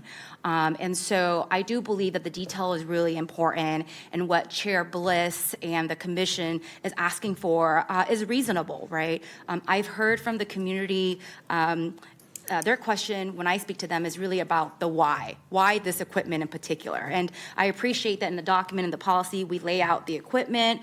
We also lay out, and it's much shorter this year, so thank you, it's a little bit more clear how it will be used, but it doesn't explain the why it is necessary. And that's the piece that I get from my own commissioner when I'm out in the community. That's the questions that I get. And I'm not the expert, so I can't explain to a constituent why it is necessary. And I leave that to PD to answer. And that's the reason why I think the commission's question on why is it necessary is important. It's not because they're anti-police. It's because they really just want to genuinely understand, because I also have to explain to my constituent when they come to me, council member, you approved this policy, this council approved these equipment, why is it necessary? I have to answer them, right? And I want to make sure that you can provide me that answer so I can provide it to my constituent. So I do believe that that's a reasonable ask. And I also want to uplift Vice Mayor's motion. I appreciate the motion to include the 6 questions. I want to thank Chair Bliss for emailing that to the entire mayor and council. And as I'm reading the 6 questions, the outstanding questions, they're pretty reasonable. What situation is the deployment or use of this equipment necessary for keeping civilians and even officers safe, right? So this is about all of us, right? And I feel like these questions are very reasonable. And if we can get answers to these through the audit by the end of the year, I think that's a great move forward. I actually think these 6 questions should be in the document every single year when we're reviewing the policy. And so I don't know if that was completely part of the motion, because I know the motion. That is part of the Okay. motion. That's very clear. That's the intent of the motion. And that's why I think this respects the committee and uplifts the commission's work in a real way. Thanks, Mayor. And so, again, those are my comments, and really just want to thank SAC PD for your work, and also our commissioners. We wouldn't be in this spot today have it not been for the advocacy from our community members. So really just want to thank everyone for their hard work. Thank you. Thank you. Councilmember Jennings? Thank you, Mayor. I want to support the motion that's on the floor. I want to start off with that. I want to thank the speakers who came out tonight. We listened to you and heard you clearly. I, too, do not know why it's called military equipment. I haven't figured that out, but what I do know is that it's equipment that's needed for training and also to protect the citizens of the Sacramento area. And that should be, as one of you said, our number one priority is to make sure that we protect the citizens.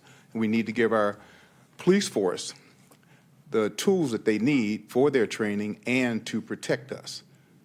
We have to do that, because if they don't do that, then who will protect us in our time of need, especially when, well, I'll stop there.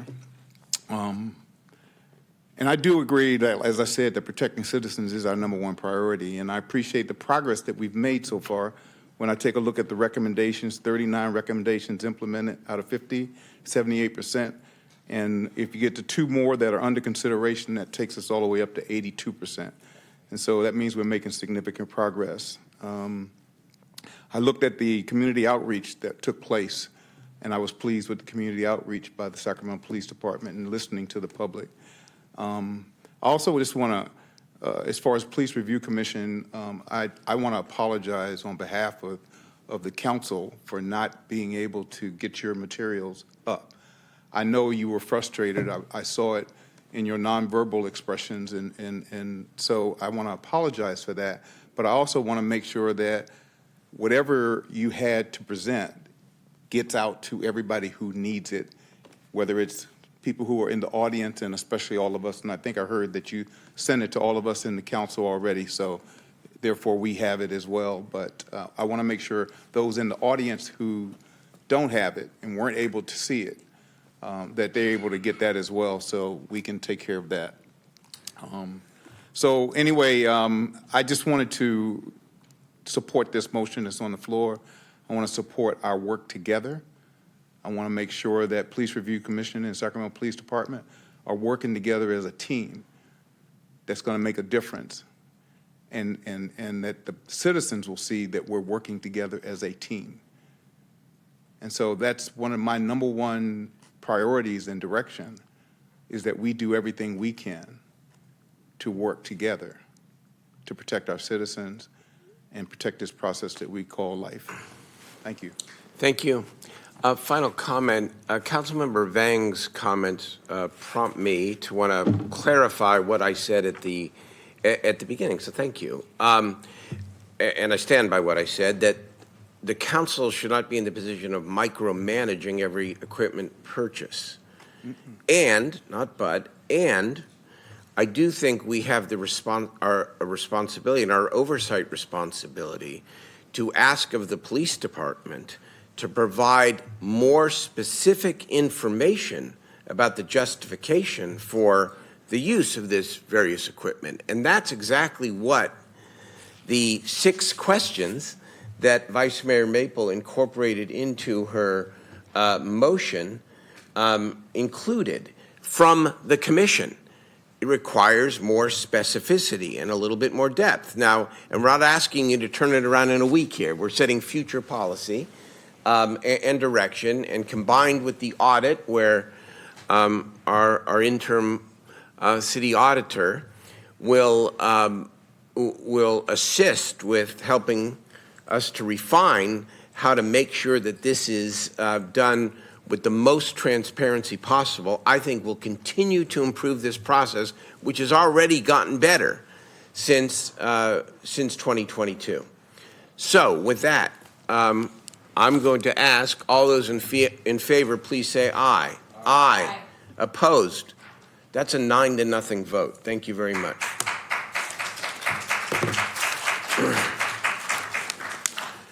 All right.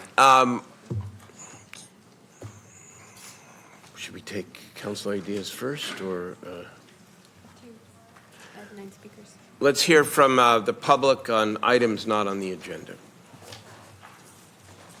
I have 9 speakers for items not on the agenda. The first is Paige Perez.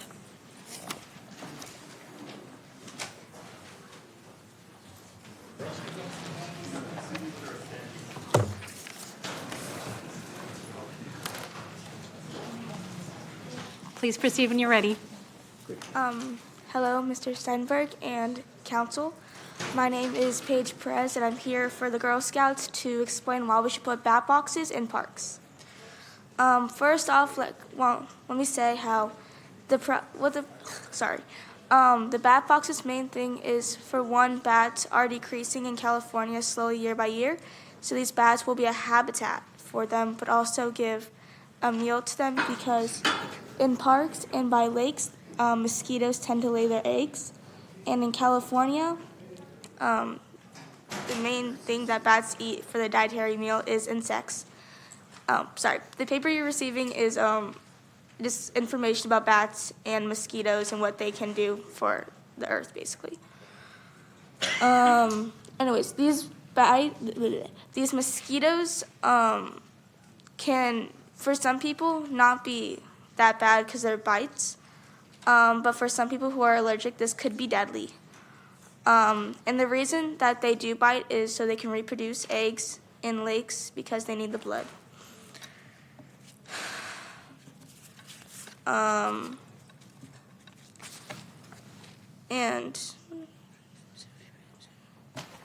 you got this. Yeah, sorry. You got to take your time. But I do overall, I just do have one question about where we should put the boxes, because there are some parks I had in mind for California, like Oakey Park in College Glen, or by just Sacramento River, American River, where mosquitoes tend to lay their eggs. Or yeah. So I'm trying to think who in the city department we should connect you with, within the city organization we should connect you with, because you have a really interesting idea here, and so I want to make sure we take the next step here. So, any suggestions? Ryan Moore. No, Ryan Moore does parks. Ryan Moore. Ryan Moore does. Okay, so we're going to we get the information. Okay, Mr. City Manager, I know I had to take a break here, but we want to make sure that the assistant city manager is right there, Ryan Moore, a good guy, meets with you. In fact, you could do it right now, to talk about how to take your really interesting idea to the next level and maybe pilot it or make it happen. Thank you. You have an ask of us?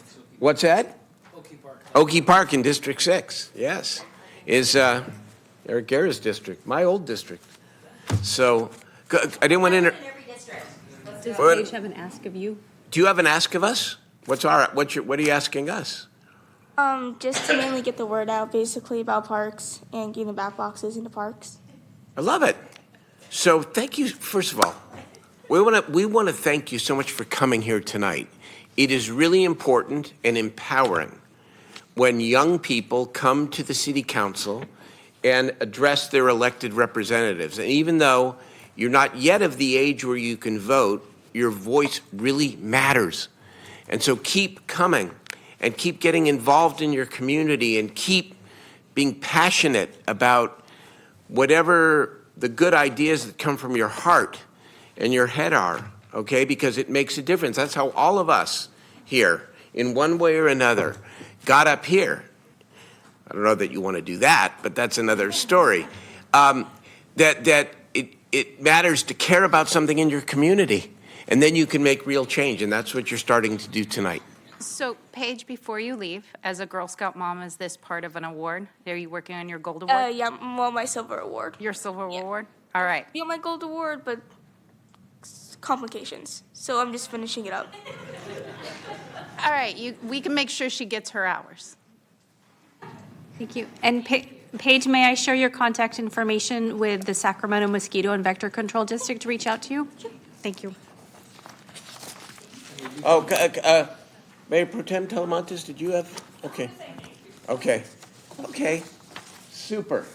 Thank you. Thank you for coming. Okay.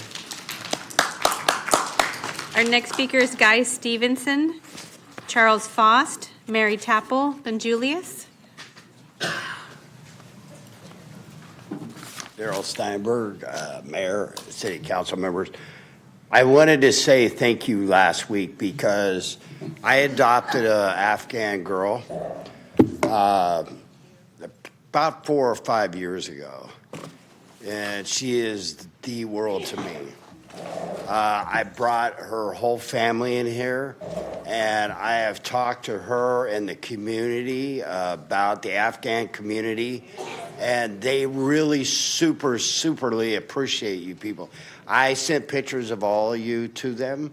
I said that you people need to be coming to the city council and meet the elected people because I want them people to feel like they're a part of the community and that what they see means something. And I went back and talked to the He-Man. I also talked to several people with the Afghan community, and they want to come more, but language barrier, so that's probably one of the good reasons they don't. But Katie and the rest of you, I really superly appreciate you treating those people the way you did. That meant a lot to them, and they send their love and respect to the city council. Thank you again. Thank you for your comments. Charles Faust. I don't see Charles. Mary Tapple. Following Mary is Julius, then Ryan Misano, then Kyle Williams. Mayor Steinberg, members of the City Council, I'm up here to thank you so much for allowing the clearing and cleaning out of Camp Resolution, but I also want to say I'm working with the Bike Trail Cleanup Group, and we are doing special outreach to the Afghan community. I know I'm not supposed to address other things, but we are doing that for a big community bike ride that's going to be held October 5th. So we are also trying specifically to reach out to the Afghan community. But I think the clearing and cleaning out of Camp Resolution was so necessary for public safety that unfortunately very violent behaving people were attracted to the perimeter of that camp. There was a homicide both in 2023 and in 2024 very near the camp. And most homicides are aggravated. Of course, they don't come out of clear blue sky about nothing. Individuals who know each other and have disputes escalate. There's some very violent lifestyles out there. And because the Camp Resolution is right along the Sacramento Northern Bike Trail and on the trail right before it enters our beautiful American River Parkway, people have been restricted in their ability to feel safe in entering the American River Parkway by people blocking the trail right near Camp Resolution, by people having very aggressive pit bulls, by people having fires that are unattended and very dangerous. And of course, the people most at risk from being burned by fire were the people in Camp Resolution themselves who, with the same locking out of the city social services type of people, offering them outreach, They also locked themselves in if there was a fire during the night coming from outside the camp or from inside the camp. They were in very grave danger. I couldn't believe that somebody welded them shut. Somebody inside the camp welded it shut. But that was so dangerous. Thank you Anyway, for your thank you very comments. much. Next speaker is Julius, Ryan Masano, Kyle Williams, John Jew, then James Creedler.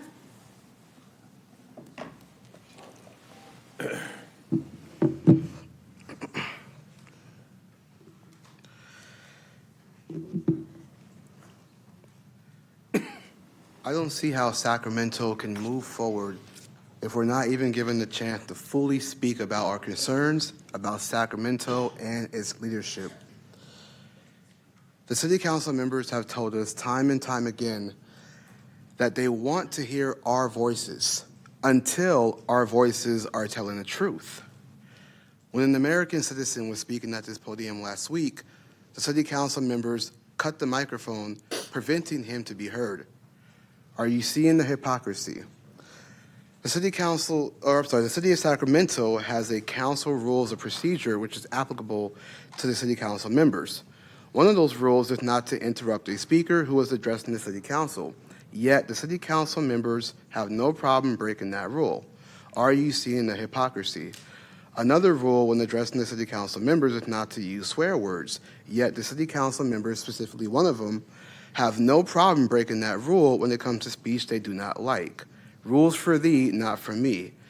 If they can break that rule and cut off the microphone, preventing a member of the public from speaking, they can do it to you and to anyone to speech that they do not like. We have the First Amendment, we have the Brown Act, and if I were to talk about who controls the government, which falls in line with city ordinance and how it affects the city, I should have the right to say so. I also wanted to pull this up, if you guys don't mind pulling this up for me. There is no camera available. Please proceed speaking. There is no camera available. No camera available? So I wanted to kind of just mention real quick about when it comes to the military and the police and the crime. You mentioned that, it affects black and brown communities, but I have here the Sacramento police report where it shows robbery incidences from 2020 to 2024. A lot of those crimes came from so-called black communities, which black on black crime, black on Hispanic crime, black on white crime, black on Asian crime is skyrocketed. Thank you for your comments. Your time is complete. Our next speaker is Ryan Masano, then Kyle Williams, then John Jew.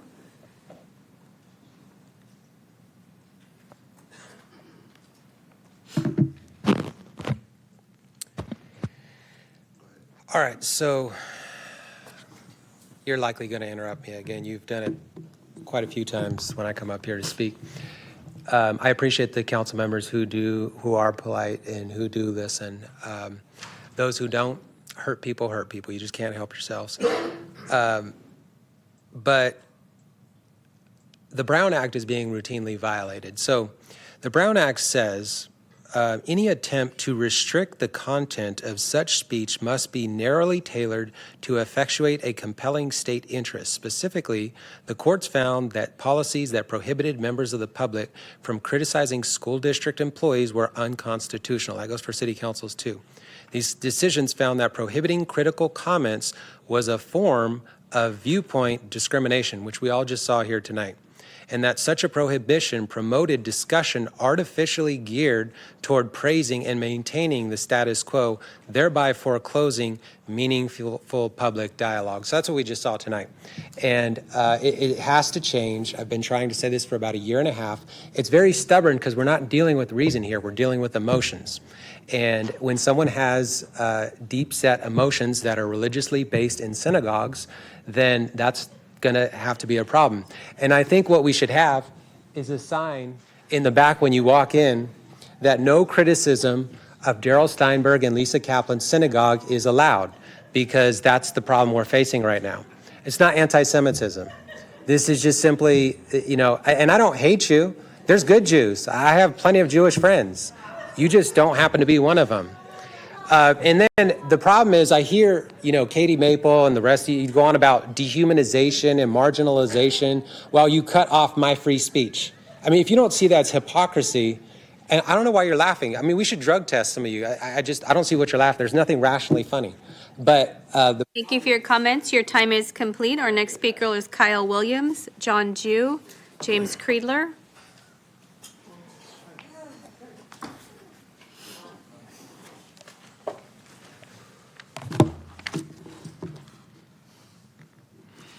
How is everybody today? Good, good. Thank you for your service. Appreciate it. How's your backswing, Mr. Mayor? Good.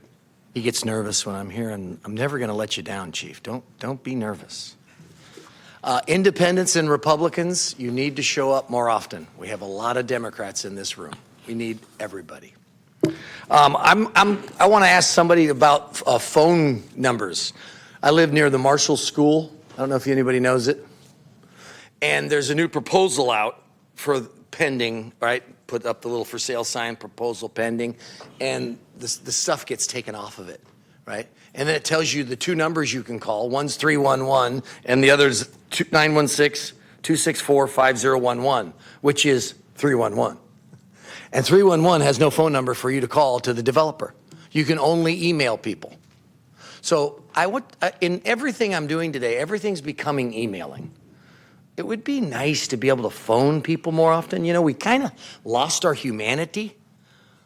One of the reasons is that thing you're looking at is a cold medium. Texting is a cold medium. Emailing is a cold medium. Phone and human touch is very human. So please do what you can in your workings and with like this proposal pending thing. You know, how do you get a hold of a developer? And then, of course, they hide it. They do the feel-good advertising. I don't know if you've noticed that with these developers. They don't really follow up to your email. They just act like they care. These developers, they're real good at it. So anyway, a phone number makes them more accountable. Something to consider. And who's the 5G specialist up here? Anybody? 5G specialist? I got 7 seconds left. Do you realize what this is doing to us and none of you know about it and you're putting it across our city? Thank you for your comments. Your time is complete. I have 3 more speakers, John Jew, James Creedler, Christina Rogers. Hi, Mayor Steinberg. Hi. Hello, Rick. Hi, City Council. I have 3 questions really that I'd like to present, and I'll answer them for myself first, but I think I've got a pretty good idea. I think I've got a pretty good idea for the city of Sacramento. And what it is the 3 questions. Who am I? And then I would like you guys to ask yourselves, who are you as far as, you know, representing city of Sacramento? And then the second question was, where would you like to go? And then how are you going to do it? Okay, so I'm going to answer those for myself and then throw it out there. So when I say, who am I? I'm a 75-year-old person who loves to play golf, but also I've created a new industry. It's called the health and wellness industry. And I'm a pretty humble guy, but at the same time, I think I've created something that is very much for the community, very much for the community. And what it is it's addressing the 2 major problems that we have in our communities today. That's the health of our individuals, health of our people. Like I said, I'm 75 years old. I've never been healthier in my life. And what it is I've done things that are not in the norm, because where we are today in our society is we are very unhealthy. And then also we're very as far as our wealth goes, we've got generational poverty in our communities. I've spent $100,000 of my own money for this, and I've donated. I'm running out of time, but I would love to have a conversation with you, Rick, on this, where I'm from District 7. Just need an hour of your time, and I know that we speak the same language, so I think we can do something for our communities. Thank you. Thank you. Thank you for your comments. James Creedler and Christina Rogers. I don't see James. Christina? So Christina will be our final speaker. All right, I get to close this one out tonight. Now we get to speak. Okay. Yay! Okay, first of all, I just want to say Camp Resolution. I've been following in the news and social media, and I really appreciate everything the city did. You guys did your best to work with the residents. You provide services available. You gave them ample notice. I feel like the homeless union really lost an opportunity here.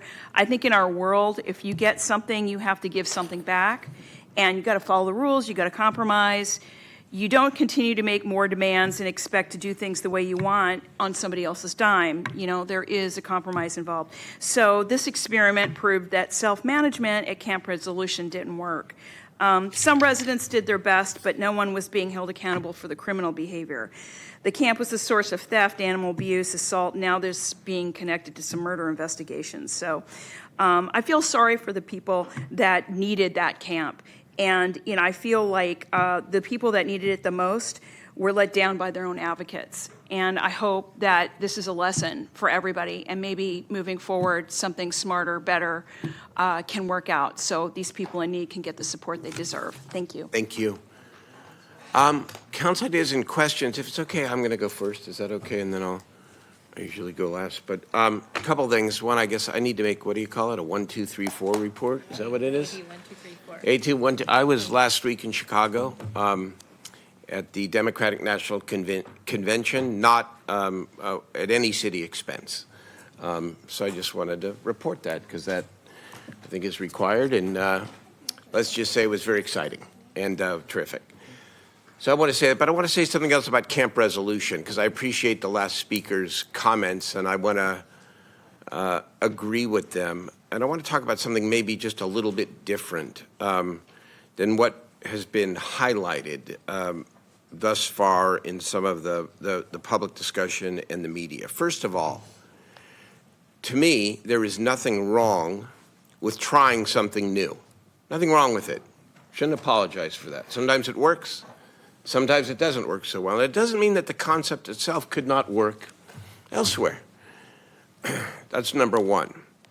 Number two, I think the city team did an outstanding job between the city manager, Mr. Lara, Mr. Pedro, Suzanne Alcala, and team in very, very difficult circumstances and contentious circumstances where, frankly, the speaker was absolutely right. The homeless union undermined this whole thing, and everybody who knows anything about it knows that to be true. So much so that Mr. Marin, who I think is a good faith actor here, decided that he had to end the lease because he couldn't deal with the fact that people who were allegedly in charge were not doing right by the people out there. But that's not really why I want to speak. I want to say something else about this whole experience, whether it was intentional or not, especially over the last several weeks. The effort to offer everybody in that camp multiple options for temporary housing. And by the way, there was permanent housing on the other end of it if we had gotten a little bit more cooperation. But the effort to offer everybody what I call 2.5 options, either Roseville Road, a tiny home, the OEC, and or a motel room for those who need electricity, and we want everyone to have electricity, but those who need electricity for their medical equipment needs. And combined with the county and its mental health workers coming out to that site continuously, combined with WellSpace Health and other providers being out there consistently, and by the way, cumulatively 60 times, I'm told 60 times, the kind of intensive outreach that I know I have called for a number of years to not just do flybys and hope that people will accept help and services, but that you've got to build something to try to get people in. And you got at least 10 people inside and hopefully more to come. In an ironic way, I know, because of all the controversy and sort of what led to this and the litigation and all that, this is exactly the way the city-county partnership agreement is supposed to work. That we navigate in these encampments intensively and try to help the people and offer them as many alternatives as possible, surround them with the services, the whatever it takes approach that they need, and help as many people as possible, and then to say yes from a public safety perspective and a public health perspective, then that when we have offered people on multiple occasions help, I don't believe, and some colleagues may disagree with me, but I'll just say what I believe. I don't believe we should ever put somebody in jail. I don't believe we should fine people. But I also believe that they can't continue to be and camp where they are camping. And with some of the tools now that are coming online from the state level, the care courts and the conservatorship reform, for those people who cannot accept help because of the nature of their condition, there will also be some other tools. But I just want to say that I hope that the intensity, and I know we can't get everywhere, that's a resource question, I get that, but that the model that you practice there, and maybe it's not 60 times, but as many times as possible, is exactly what we need to replicate. And the only way we can do it is to continue getting more resources from the state and from the federal government to build bed capacity so we can offer more to people. And to continue to work with the county and in partnerships so that there are more full-service partnerships and more mental health and substance abuse services for people. So I wanted to call it that part of it because it embodies this idea that I think most people support. We have a moral obligation to offer people help who are in the worst circumstances possible. And people have an obligation to accept it because we can't have people living in these encampments. It's not safe, it's not healthy, and we can do better. And I think this showed how we can do better. Thank you for indulging me, but I wanted to say that because it's obviously on everybody's mind, and I'm not sure it's been expressed maybe in the way that I just expressed it. So thank you. Thank you. Councilmember Vang. Thanks, Mayor. Just a few announcements. Just really want to take this moment to thank everyone who came out to our 4th annual South Sacramento Festival that took place this past weekend at Valley High Park. We had hundreds and hundreds of residents that came out. It was an amazing event, perfect weather, except for the last hour when it just poured like crazy. So the concert went on and we were just dancing in the rain, and I was completely soaked, but it was a lot of fun. But I just want to take this moment to really thank Matt, Melissa, and the entire special events team. They do so much for our district, but for our entire city. So many of us up here on the dais put on events for our communities, and none of it can happen without our special event staff. So really just wanted to say thank you to them. And then just, a quick reminder as well, the Meadowview Farmers Market is every Sunday at the Meadowview Light Rail Station from 8 to 12 p.m. and encouraging folks to come out to that. And then lastly, the Racial Equity Council and Alliance have been holding listening sessions throughout the city, one in North, one in the South. But for those that can't make it, I just wanted to just quickly announce that their last listening session is actually going to take place via Zoom. So for those that weren't able to make it, it's a virtual meeting, so really encouraging you all, if you're able to attend, if you're at home with your loved ones, you can jump on Zoom from 6 to 8 tomorrow. And their RSVP link is really long for me to read, so I just told my staff to create a short URL, so you can go to heartandhustle.org/REA/listening/session to sign up for the Zoom session. And we'll make sure, I believe it's already posted on most of our social media posts as well. And so just wanted to announce that. Thank you, Mayor. Thank you so much, Councilmember. Councilmember Jennings. Thank you. Councilmember Vang, tell me again when the Meadowview Farmers Market is? It is every Sunday from 8 to 12 at the Meadowview Light Rail Station. Okay. And so on Sunday, you have it as Sundays, which is great. We encourage you to come to the Greenhaven Farmers Market on Saturdays at the Elks Lodge from 9 to 1 p.m.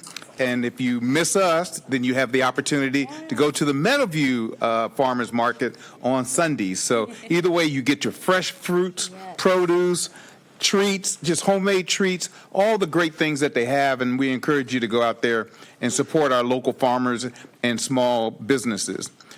Second announcement is we encourage you to join us Friday, September the 20th. Oh, I'm sorry.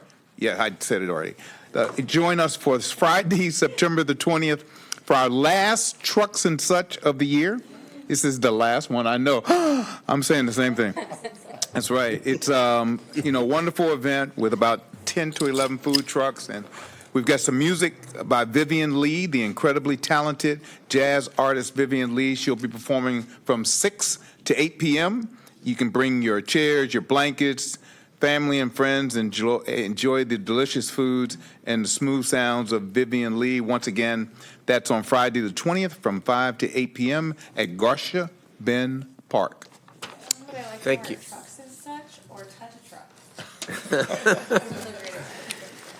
Last but not least, Mayor Pro Tem.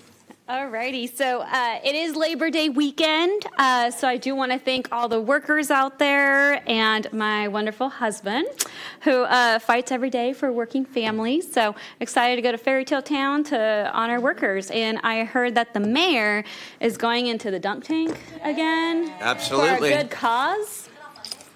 Rumor on the street? Monday. Is that, Monday. I'm going. Okay, and then on a personal note, I get the honor of serving as bridesmaid to Vice Mayor Katie Maple at her wedding next year. That's a great announcement. Well, that's a Thank personal you. announcement. That's I had to throw it out there. Happy. That's happy. That's really great. Well, listen, that's a good note to end on. If there's nothing more to come before the council, we're adjourned.